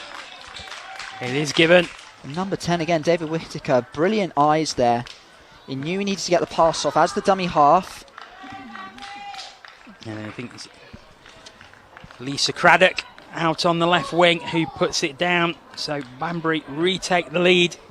Another case there of just the wingers just getting a bit tight as they get towards their line. Got to remember at that point to really begin looking at their outside spaces. We have seen it quite a bit, but it is a real skill to be able to get that long pass out to the wingers. It's lovely to see, though. It's lovely to see. Great bit of skill if you can pull that one off. Here comes Thames Valley. Comes down to the wing again. Back into the centre. Oh, it just opened up. So if you watch this replay back now, you've got both middles, 8 and 10 from Banbury. And what we've got is they've both gone in the same direction. They've both gone left. 8 has actually overcompensated on the cover there. And yeah, the gap just opened up. Yeah, Tom Simpson, I don't think he could believe his luck as he went through there. And like, where's the defence? Okay. Yeah, brilliant. Just that moment of, is it this easy? Yeah, so a very exciting bowl final so far. 2-2 after 6 minutes.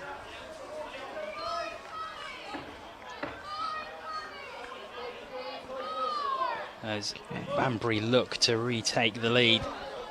And just dumped down. But possession is overturned after 6 touches. So Thames Valley have the chance to build, but they are virtually on their own try line. Yeah, so Banbury there just trying to play the short play. Bit squeezed into the space. Thames Valley certainly had the cover there on that occasion. Used the 6 touches though. Back to the centre it comes. And Thames Valley running out of touches, but it's not really been too much of an issue for them before. They got a try last time when I think on 6 touch. Oh, that's a great pass out. Okay, it's not going to be given though. No. So the pass there is called forward from the referee. 54 made a great run, needed to get that pass off. The winger wasn't quite there in the right position though. Let's have a look at this again. So yeah. Yeah. It can be difficult to tell from this angle because we're right. To describe the commentary position, we are pretty much central on the pitch. So if anything on the right or left hand side, it can be very difficult to judge if it's forward or not. But obviously the referee's a lot closer. Oh, that's unlucky. We're going to go the same here. So that is a forward pass from Banbury. So we'll overturn. Ollie Simon, the referee in the middle there. Great young talent. See him in a yellow shirt. He was in the last match as well, and we were saying to Mel Day, who was on co-coms last time, just how assured he is and mature he is for such a young lad. Yeah, he's a brilliant, as I say, really enthusiastic, and technically he's here for these both 2 games as injury cover. He's on right now to cover another referee, so he stepped up. Yeah, he should be very proud of himself. I think the thing we were saying as well, for someone so young with everyone who is much older than what he is, to command that respect takes a lot of doing, but it's all credit to him. Absolutely, and that's the beauty of our rugby family sports. There's that respect between teams and officials. It just makes it a great thing to be a part of. Banbury move just breaking down as we move into the final minute of this first half, and it's still all square at 2-2. It's been very close, and it'll be interesting to see how this game progresses throughout the second half. I don't think you would bet against extra time in this one as well. We've seen it a couple of times already today. Be great to see. We'll see what happens. Thames Valley are going to want to make the most of this now. It's a good pass. Southerton. Oh, lovely pass in. Lovely. That was absolutely brilliant. Claire Southerton just gets it back. We'll see it here on the replay. Great play by Claire Southerton. It's brilliant eyes from her. Feeds Adam Page. Yeah, and he's lovely. Down, and 3-2, and that's great for Thames Valley right at the end of the half virtually as the hooter goes. And there was a touch there.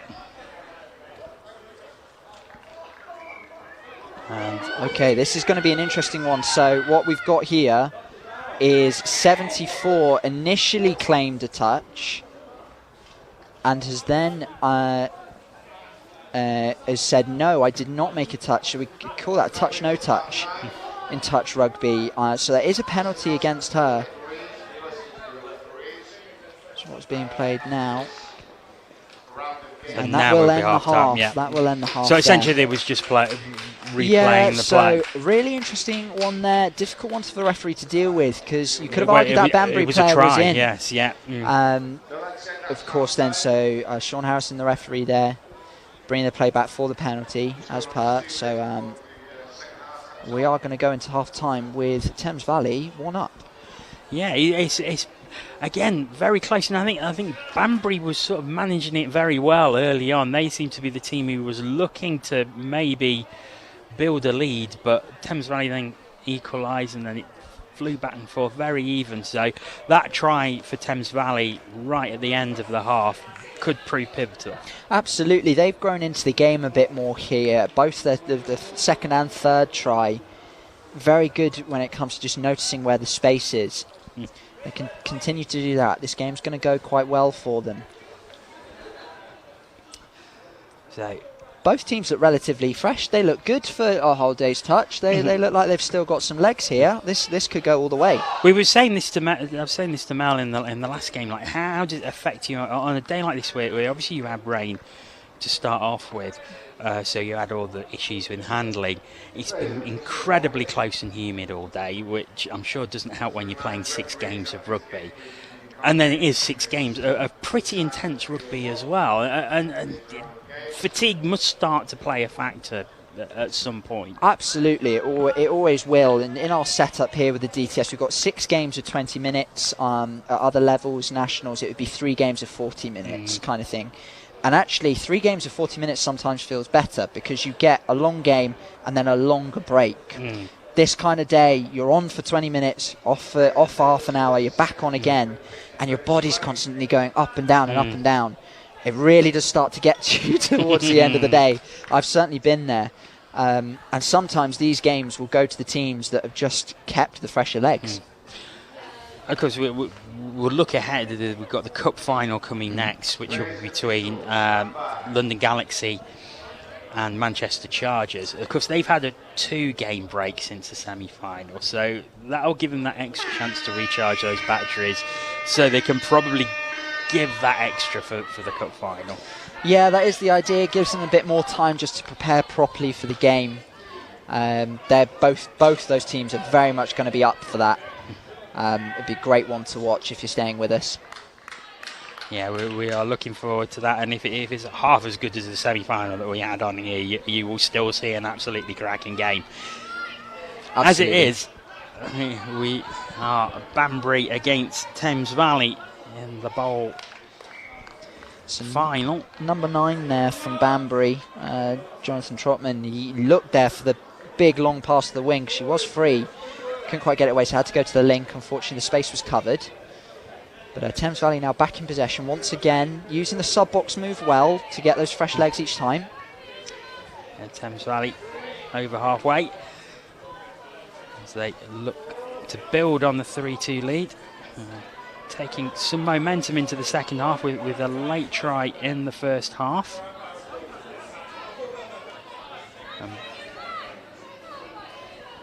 That's another pass out to Southerton. Did she ground it? No, she was touched. So possession turned over. Well watched there from both referees. Those of you looking to go up the referee pathway, just watch Ollie Simon there. He's right there on the sideline straight away, showing the touch made signal to help Sean Harrison in the middle out. A lovely bit of referee teamwork there. Banbury again, looking to build down the left-hand side. It's just dropped off, and they go to their sub-box to get some fresh legs on.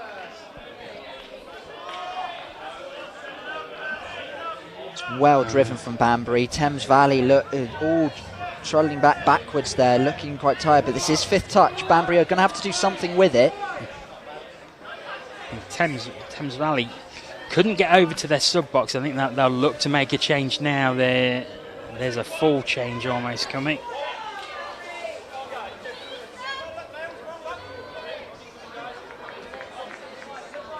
So fresh legs on for both sides, and it's Thames Valley driving towards the line.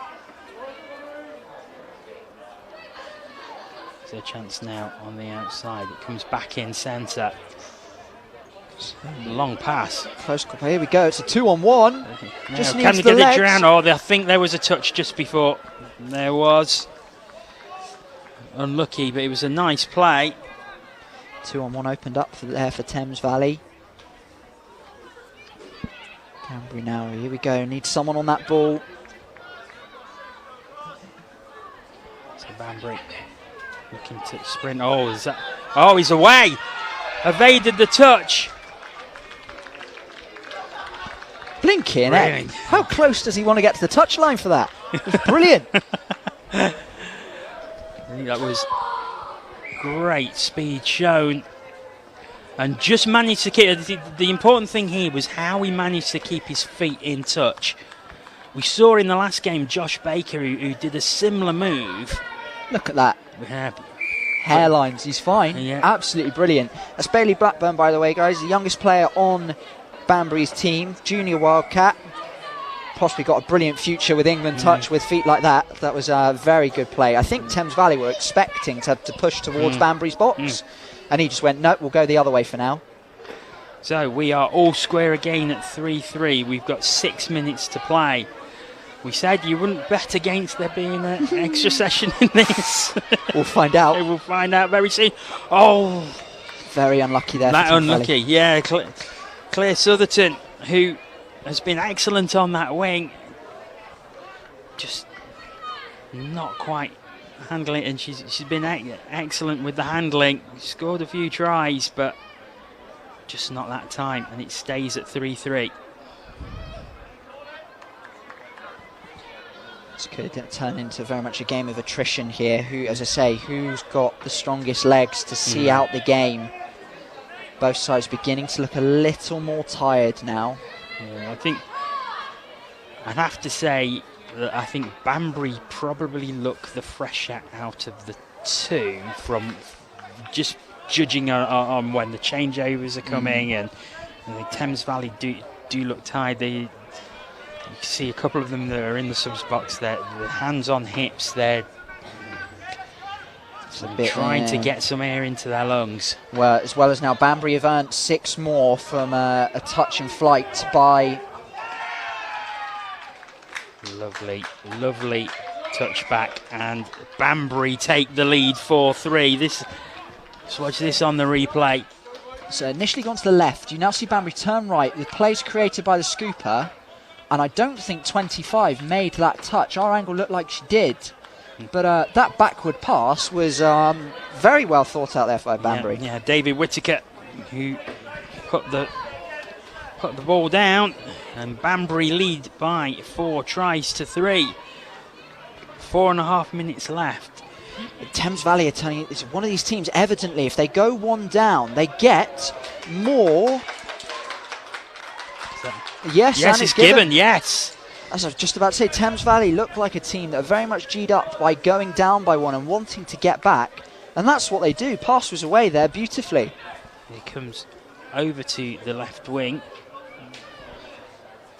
Number 46. Unfortunately, I haven't got a number 46 on my T-shirt. Oh, well. I was going to go, what was the nearest number? But there isn't even a near one.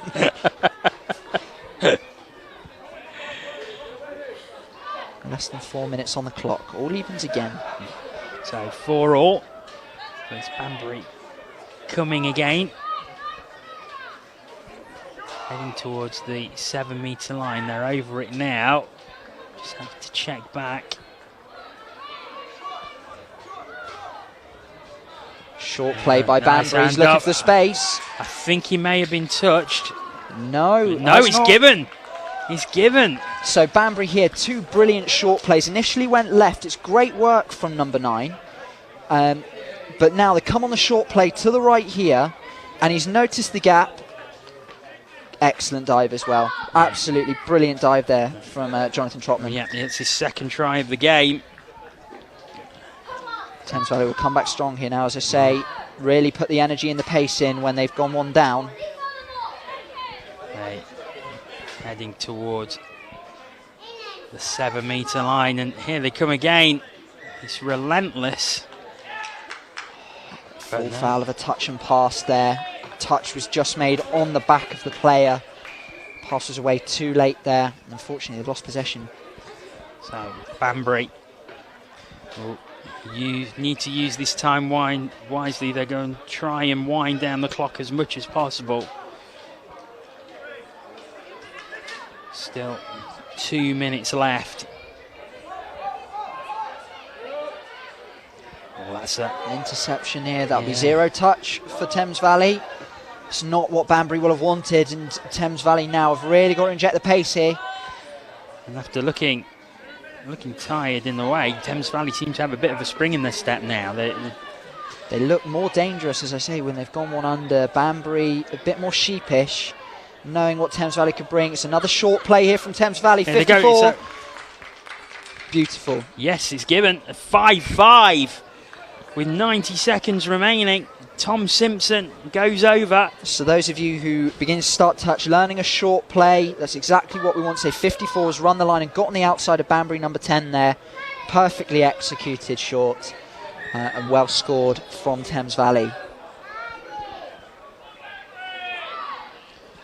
So we have seen that when Thames Valley have equalised, Banbury seem to have gone straight up and scored to take the lead once again. There's a whistle here though. Yeah, so referee here has given hips, not square. The dump, unfortunately, number 10 just got slightly out of shape as he tried to make the dump for that sweep. So it is a turnover there.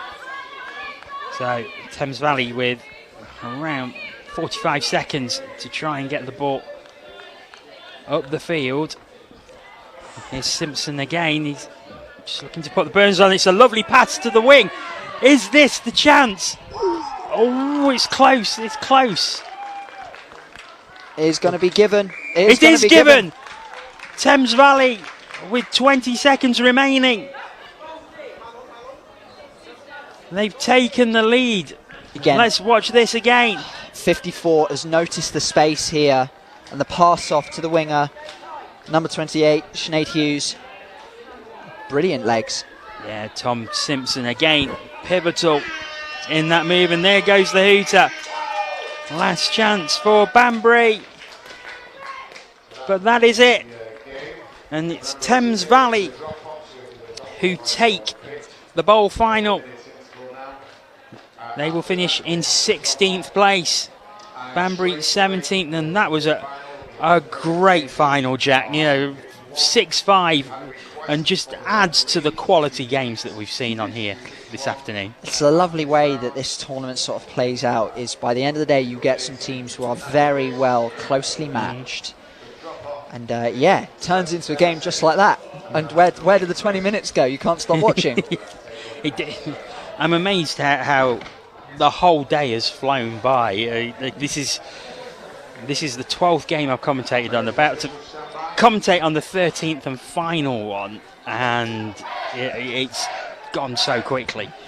Yes, it's you don't know where the time goes with days like this, but to watch such a variety of games, variety of teams, different styles of play, teams who are very much climbing the ladder of touch, wonderful days to be part of.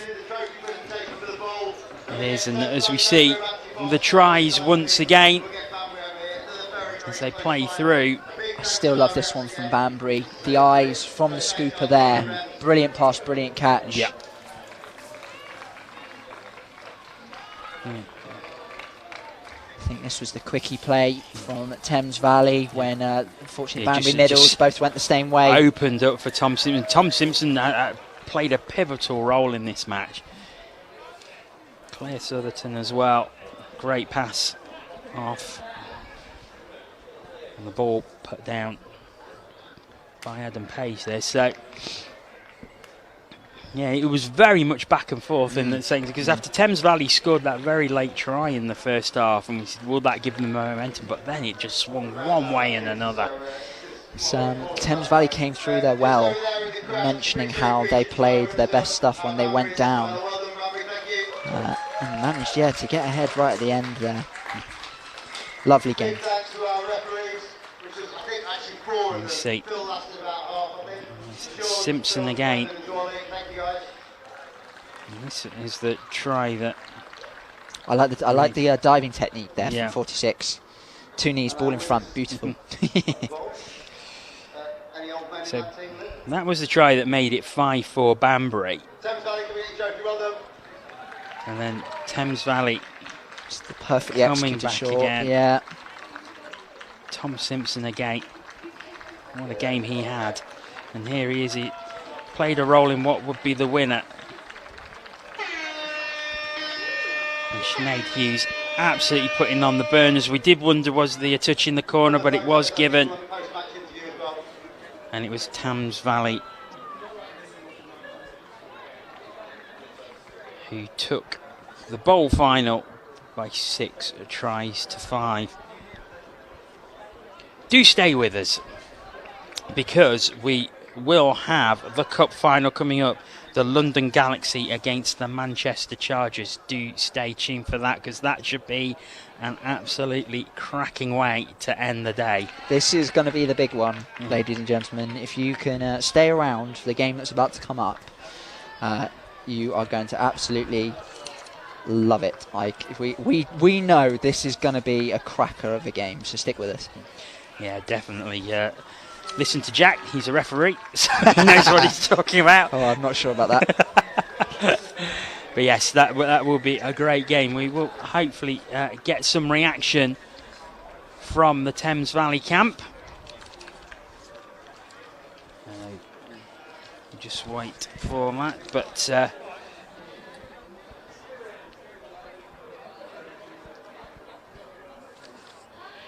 the cup final will be starting very shortly. 5:15, that is due to go off.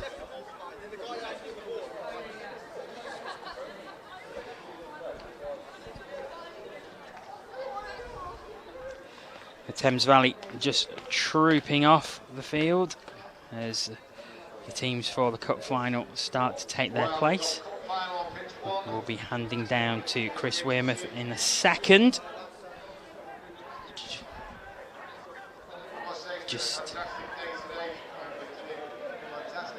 waiting for them to set up in the interview area, and then we will be throwing down there. I say stay tuned. London Galaxy against Manchester Chargers coming up in the cup final. But let's head down to Chris for reaction from the Thames Valley Vikings. Katie Phillips has joined me from the Thames Valley Vikings with the bowl trophy in her hand. You look very happy. Yes, very happy. Good score. It was we've had lots of tight games on here today, and that was another one. Only one try in it. As far as the overall day is concerned, how tough has it been for you? Yeah, it's been pretty tough. We started off probably seeded bottom in our pool, so we had a tough morning, and then as the day's gone on, it's got much better. And then there's almost a bit of a derby between you and Banbury, isn't it? Yeah, we're pretty close. I think only Oxford's closer. So. So was there a little bit, because I know there's been lots of regional tournaments over the winter and since the end of lockdown, so was there a little bit of banter, a little bit of niggle on the field? Yeah, a few familiar faces, definitely. It's nice to play games like that, though. And as far as the club's concerned, you know, you guys did well in the Elite National Touch Series last week, and obviously that's coming up again tomorrow. You know, how have you guys developed over the course of the winter? I think with lockdown we've had lots of different types of training. We've had Zoom things and we've had different socially distant things going on, and it's been fantastic to just keep everyone together as much as possible. And in terms of the coaching that goes on, obviously Charlie's here from the Elite NTS team, you know, and he guides you guys as well. To have that input from the more senior guys, how important is that for the people who are less experienced? Yeah, it's been great, especially having someone not playing but on the side being able to feed in. It just makes such a difference as opposed to a player coach. And also in terms of the live streaming, you know, do you as a team, do you watch that back? Do you use that in training as well? Yeah, we were sat up in the stands watching it back, and we noticed a few things we were doing in defence, and you can correct that. It's great to have. As far as the tournament's concerned as a whole, 2 rounds into it, the standard compared to 2 years ago, has it gone up, do you think? Yeah, definitely. I mean, I haven't played in a few years, so I've had a really big gap and come back into it, and it's a completely different level to where it was. Katie, very many congratulations. I know you're playing tomorrow, so go and enjoy your soft drink. Thank you. And we'll have the final just coming up in just a second with Manchester Chargers and London Galaxy.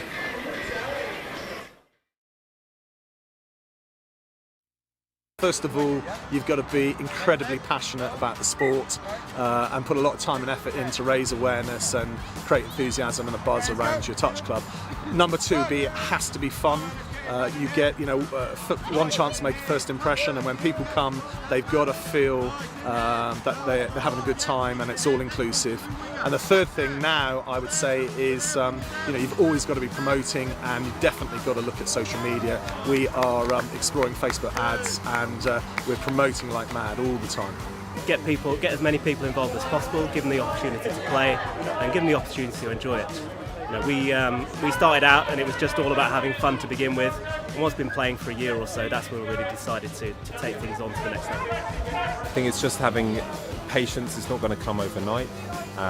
If you can keep your senior players engaged, as well as constantly looking to develop and introduce new players, because you're always going to get players who leave for one reason or another. Having that conveyor belt of talent to come through is really helpful. You just got to work hard, and it will pay off in time. From a point of view of growing the sport, bringing as many children down with their parents and getting an all-inclusive, fun environment that anybody can have a go in, and focus on that, of building the baseline of as many players as you can. Don't worry about trying to go through the ranks and put the best team out there. I think build from the base upwards. So I'd say to keep your competitive side and your social side. Don't go too much down one avenue of having solely one or solely the other. With the social side, your performance side always sort of flourishes with this, and also vice versa. It's always good to have the competitive side and part of it knowledge on your social side. Keep the player base interested. It's not all about, right, I want us to get from A to B and we're going to do it with these steps. We're going to coach this and then this and then that. Keep it a bit fluid. Like, you don't always have to start off with loads and loads of drills to get people into playing touch, and you can just play rugby, netball, something simple. Just get people used to handling a rugby ball. Not everybody has come into this sport playing lots of rugby. They may not have the same hand-eye coordination that others have. Just get everyone onto a level with some more casual games.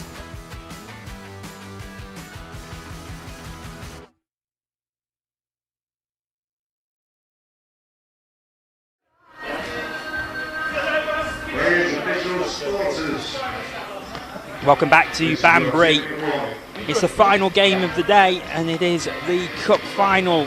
Who will finish first and second at the end of this game? It's the Galaxy London taking on the Manchester Chargers. Jack Harris is still with me, and Jack, this should be a cracker. Oh, I cannot wait for this. You've got 2 teams who have been in touch a long time, very strong, even development sides. It's why they're in this cup final. And don't get me wrong, I think we're going to see some lovely touch coming up. Well, let's remind you how these 2 teams got here. London Galaxy beating PFT Touch 4-3 in the quarter-final, and then on this very pitch 5-4 against Cheltenham. That saw them into the final. The Manchester Chargers, we saw the quarter-final, a 6-5 overtime victory against Wigan that finished 3-3. They scored the sudden death try. Their semi-final, they took on Yorkshire and won 6-2. But a great first tournament of the season from Yorkshire to make the semi-final of the cup competition. Yeah, it's been a great day for both teams. After getting very close 2 weeks ago to being in this final, they've worked hard to get here now. And I think you can already see the energy from both teams. They are raring for this one. So it's London Galaxy in the black strip who will get us underway. They are going to play from left to right in this first half. Manchester also in a black strip but with the red trim, so we should be able to tell them apart quite easily. We nod and hope. Disclaimer right now, just quickly. Yeah, so Galaxy, of course, part of that quite incredible semi-final against the Cheltenham Tigers. Such a high-quality game, and I think we'll see pretty much the same in this final. Yeah, it's going to be another case of how much energy each team has got left here. Long day for them. Louis Trees there. Touch was made just about by the link. Louis, very experienced player. So look for those spaces and can get through a lot of very small gaps. Oh, Lovely what a pass ball. out. What a pass out. And there is the first try from London Galaxy. We told you this game was going to be good. Camille That's a great Shahabadine start. to Louis Trees. Unbelievable. Look at that pass. Goes Jessica Ann, Velotio in the corner. Wow, what a start. Love that, absolutely love that. Galaxy knew that the gaps were going to open up on the outsides and were looking for them. Be brilliant to see now how Manchester come back at this. Well, Manchester already quite deep into Galaxy territory. They're just outside the 7-metre line. Oh, there now, here's the chance. Will they go out wide again? Oh, they have equalised. Brilliant work. Lovely work. So what we've got here is scoop off the dump. So the dummy half here can't score. Moves into the space, and all you're doing now is looking for someone who's free. And the link there gets away from the Galaxy defender and is just in space. Very much almost turns into a game of netball there. You're just trying to get away from your defenders as much as possible. So, we've not even had 2 minutes yet. We already have a try apiece. Will this be a back and forth game? We've mentioned how close the games have been on this pitch this afternoon. We shall see how close this one will be. It's setting up to be very even as Galaxy go straight in again. It's like a game of basketball. It's lovely there. Again, set up by Louis Trees. He's asked for the ball back off the dump. Look for the space. There's nothing here on this right-hand side. So goes right. We know where the space is. Then far left. Goes wide to number 9, Camille Shababadine. And, runs it in. Gorgeous play. So 2-1 Galaxy. Not even 3 minutes played. So Manchester, and it's like you're saying, they came straight back at 1-1. But if it keeps up like this, are they going to keep coming straight back? We shall find out. But again, they're deep into Galaxy territory once again. This is going to be back and forth, and it's going to be a case of discipline, not giving away the penalties. 28 has tried to get the pass away. Doesn't quite get to the winger there. Right idea, that's where the space was. Hasn't quite worked for Manchester here, so Galaxy are now back in possession. But as this game goes on, this is going to be a case of keeping your discipline, not too many penalties, and keeping your energy high as well. That is where this game will get to. Yeah, it was looking for the long pass out to the wing. It just wasn't long enough. As Galaxy look to come again, this time they are being held back quite well by the Manchester Chargers defence, but now a chance for them to gain some territory. Lovely there. They got slowed down on the halfway, and Forty there has injected the pace. They needed to be up here. There's a touch. So this is an interesting call here. So you can't, for the union term, tap tackle in touch rugby. If you're going for a diving touch, the motion of your hand must be up to down. If you go left to right or side to side, we're actually going to give a penalty for you there because you're likely to trip up the player. So that was the discussion going on there, was the touch legal? Referee Robin Budd, who is the national referee manager, was right there calling that one, was happy with the movement from the defender. And 77 here from Galaxy, just needs to be careful. Evidently still slightly upset about that original call, and given a hard touch away, which means Manchester got 6 more. Jerome Denale, I think he was quite reserved, and there is Manchester getting back on terms. Let's look at the replay here. So it's 2-2 there, and again, you've got both middles going the same way, covering, and you needed that link to be a bit tighter. Gaps there for Manchester Chargers. Emilio Grattarola putting the ball down. 5 minutes gone, 2-2. And the back and forth battle that we expected is certainly coming to fruition here.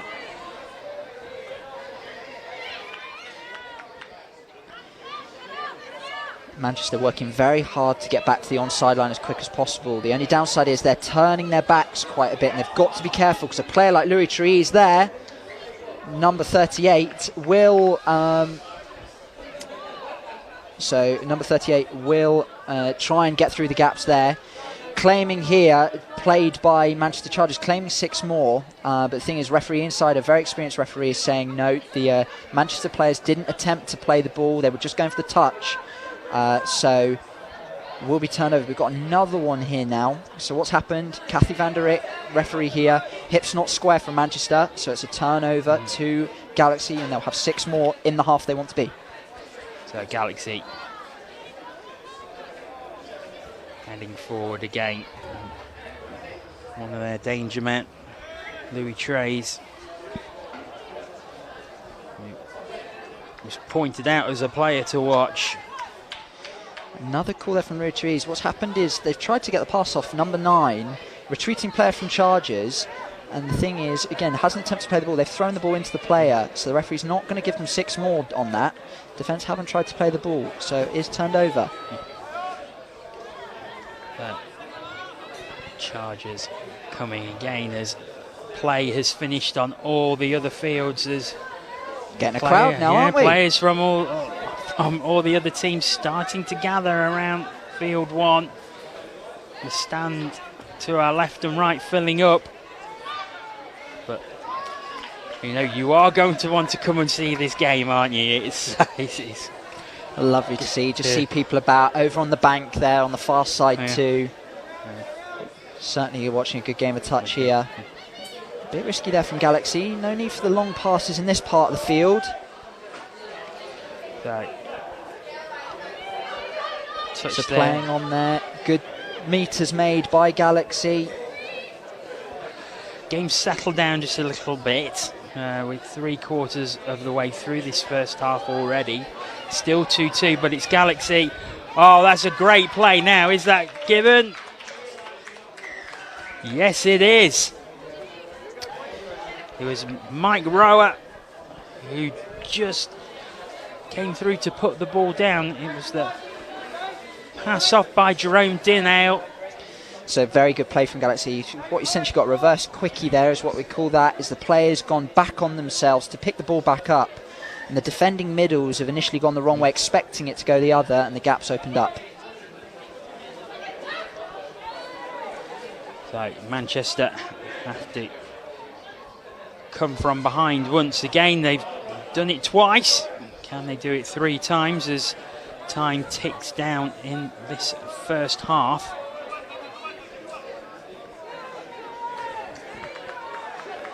Here we are then. Manchester looking to set something up. Quickie here, 108's looking to go. No space there. Galaxy very good at shutting those gaps. Yeah, good defence by the Galaxy, and they have possession.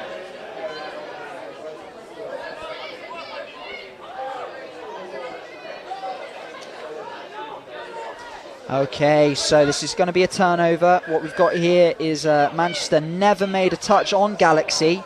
As a result, the ball was dumped voluntary roll ball. It's a penalty turnover. Can't put that ball down unless you have been touched. So, Manchester, an opportunity as we enter the final minute of. There it is. Yeah, so 3-3. Lovely play.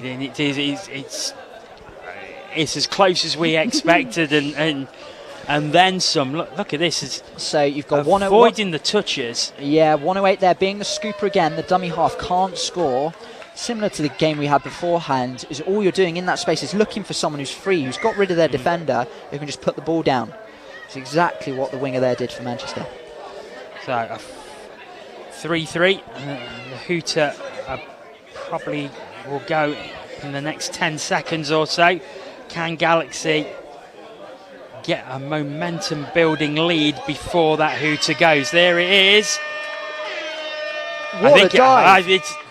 It is being given. Yes, it is. It's 4-3. What a dive from Lucius. Watch this. So he's wanting the ball back off the quickie there. Defender struggling to get back and just dives about 3 metres out into that space, leading with the ball onto the line. Gorgeous. Textbook.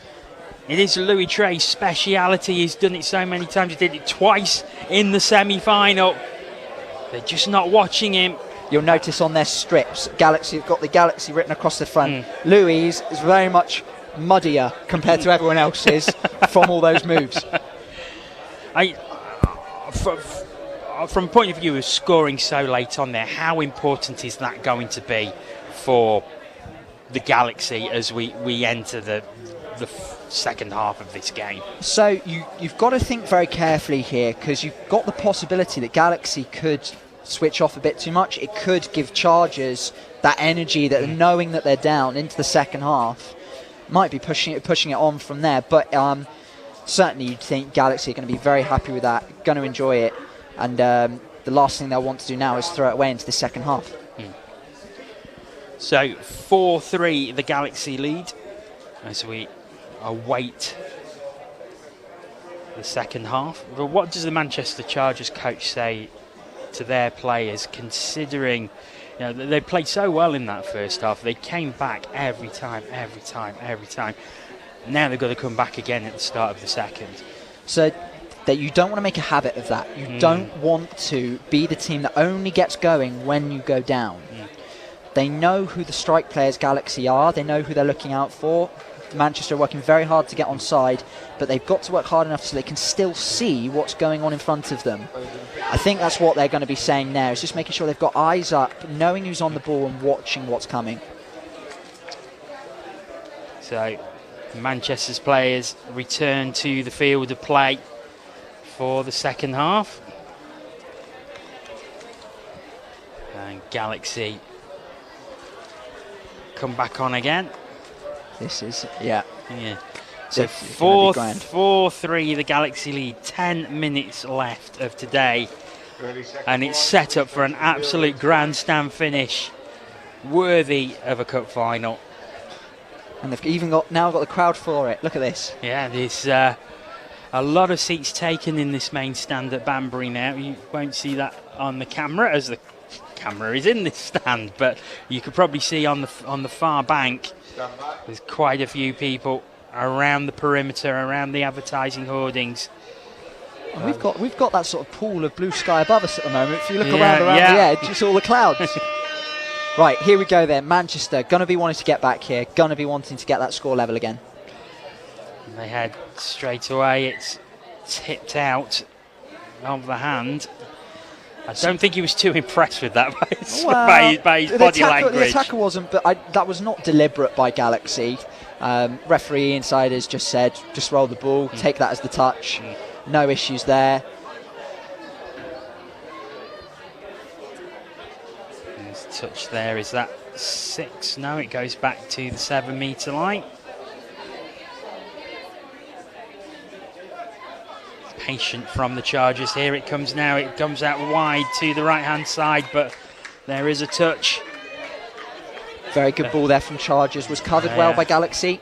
Amelia Reese took the ball, but was just crowded out. And now it's Galaxy's turn to come forward. Camille Shahabadine. Oh, he's still going. But he did go into touch, and Manchester will retake possession. He was in there. He just needed to watch out where the white line was.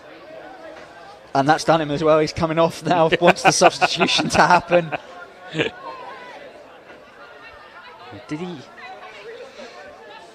he feel the back of his leg there as he came off? I think it's just a bit of tiredness, in all honesty. I'm sure those of you who know Camille will just be saying, what are you doing? But have we got a score? I don't think it was grounded. Loss of control there, signalled by Kathy van der Eyck. Here's a replay. We'll just see if... I think, no, she just lost control of it over her shoulder. It's a shame. Great effort, though, from Manchester.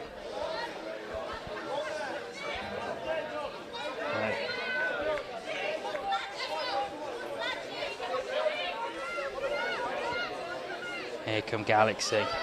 Fresh legs are on. They'll look to exploit this outside side here now, away from their sub-box. Oh, what happened there? Oh, it's intercepted, but the touch came in. I've got a funny feeling that Manchester player was just sold the dummy quite well.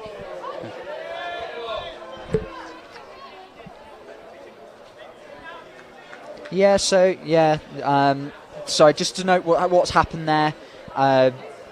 Essentially, the intercept was good for Manchester, but they've then rolled the ball off the mark. So it's a turnover, and they're now defending their line. Now, he went over, but he's back to the 7-metre.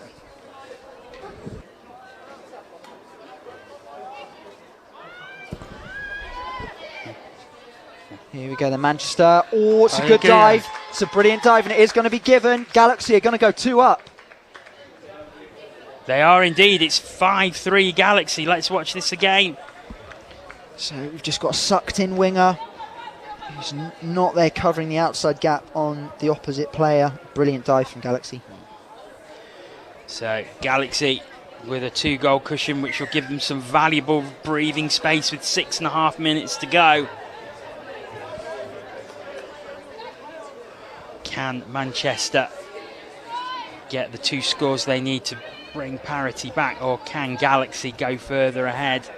It's been a great final, but I think Jack fatigue is starting to play a part now. It is. Oh!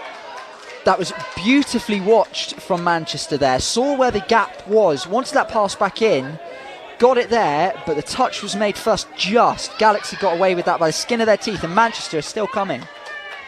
Now that's 6 touches, so possession returns to Galaxy.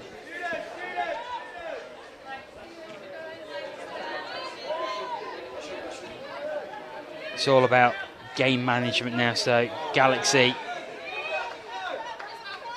while probably looking to stretch the league further, will probably be more concerned about making sure that Manchester don't score. Absolutely. The more they can stay in this half, the better. Beautiful Oh, what pass. a take. It was Mel, who you had earlier. Lovely take. But unfortunately, 6 touches over there. So Manchester are going to come again now, and they're going to want to make yards as quick as they can. But it is another off-the-mark call there against Manchester Chargers. Dump was made beyond the point of the touch. It's turned once again. That is not what Manchester Chargers needed right now. See Mel Day sprinting to get off there. This is just like a 100-metre sprinter to make the change. At this stage, the 6th game of the day, still finding the energy to do that. Incredible. If you're in the cup final, it's what it takes. A few shimmies and down. Louis Trays. It is given, yeah. Louis Trays with another try. So watch this now. 6-3. He takes the ball back. He initially goes wide. He looks to step in and then essentially double bluffs it. Steps in once. He goes, now I'll go back to the original area I was going to score. And because he stopped the defence, they've gone, oh, what's happening? The gap's there for him and he goes for it.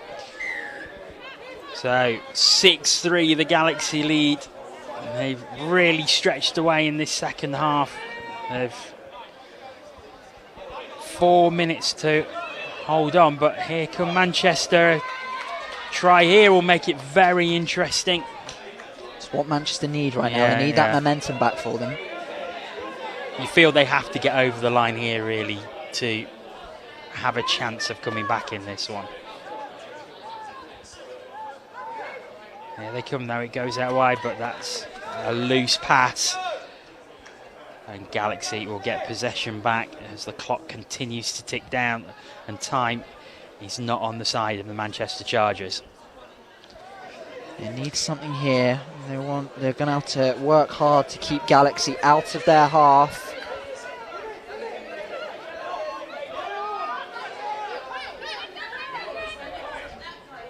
Okay, so interesting what happened here. I think we've got a few players going into one another. So, Galaxy still retaining possession. They are going back. Really interested to see that one again.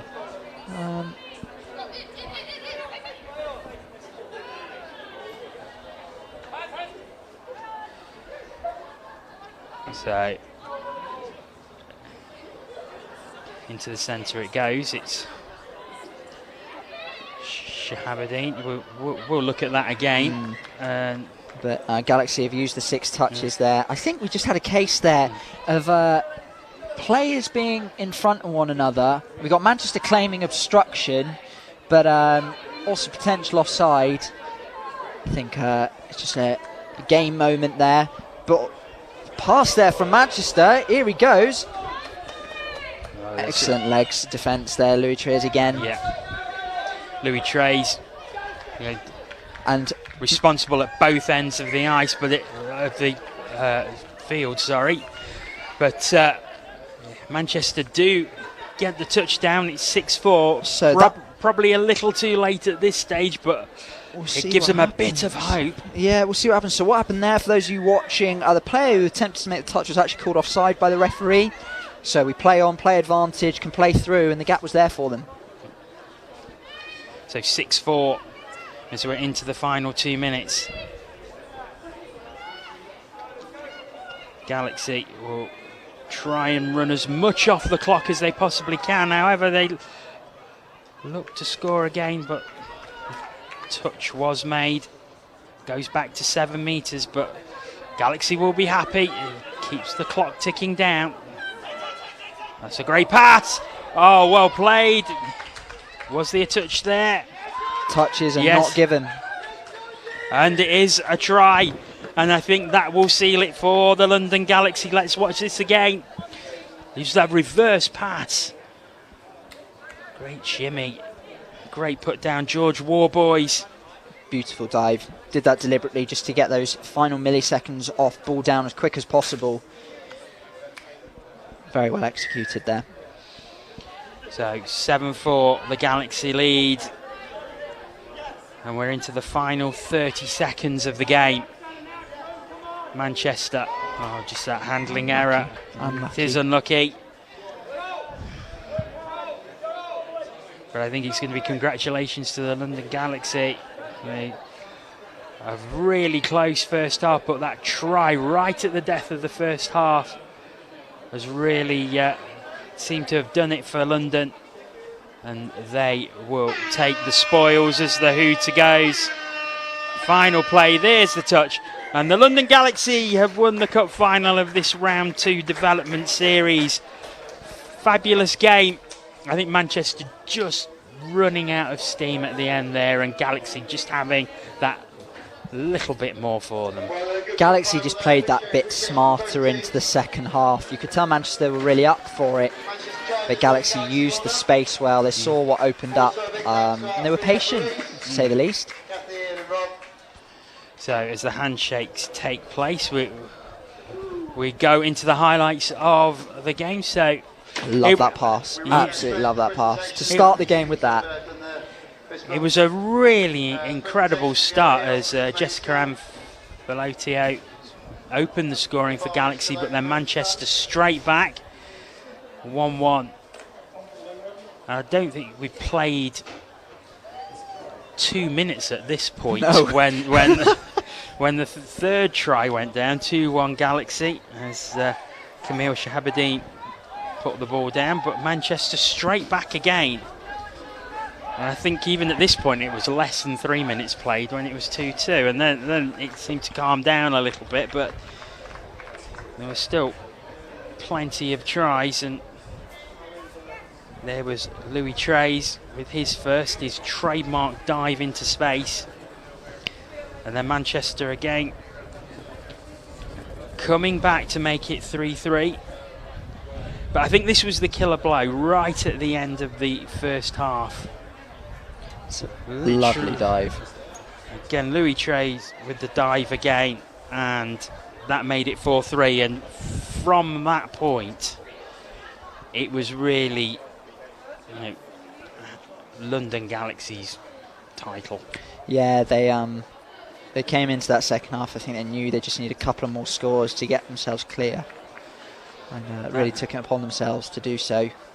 That shimmy there as Trey's got his hat-trick, but Manchester did come back. They did manage to get another one to make it 6-4, but then this to cap it all off, the lovely behind pass. Watch this and dive. George Warboys just diving over the line. That was the end of the scoring, and that made it 7-4. So we will have some reaction with Chris very shortly, but Jack, I just want to say thank you very much for your company for these past 2 games. It's been a pleasure to have you on commentary. Thank you very much for your valuable insight into the 2 games. And that's all right. Thank you for having me. Yeah, it's great having you here. So we're going to hand down to Chris Wearmouth now. He's with Mel Day of the London Galaxy. I'm with the victorious Galaxy London captain, Mel Day. You've been on commentary today, in co-commentary after your semi-final, which was a tough game. How was that final for you?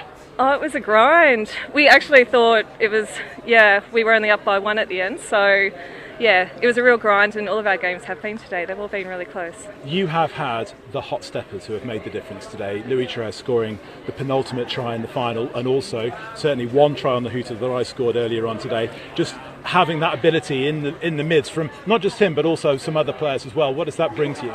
I'm assuming you're including me in that stepper listing absolutely. as well, of course. No, we've been really lucky. We've got a real mix of players today.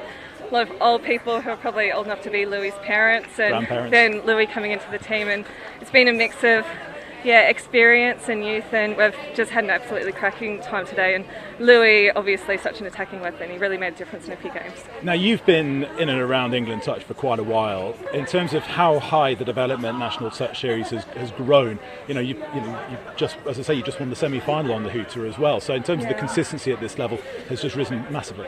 Yeah, it's been amazing. I think so many of our games came down to tries after the hooter and things like that, and every team that we've played today has been absolute class. So the quality has been amazing, and the refereeing has been amazing, as you could see in that final. So as an event, can't speak highly enough of it. In terms of how Galaxy approached that as far as your own club, because you'd normally, in years previous, you'd have 2 teams in the elite, and now you've got 1 in the elite and 1 in this.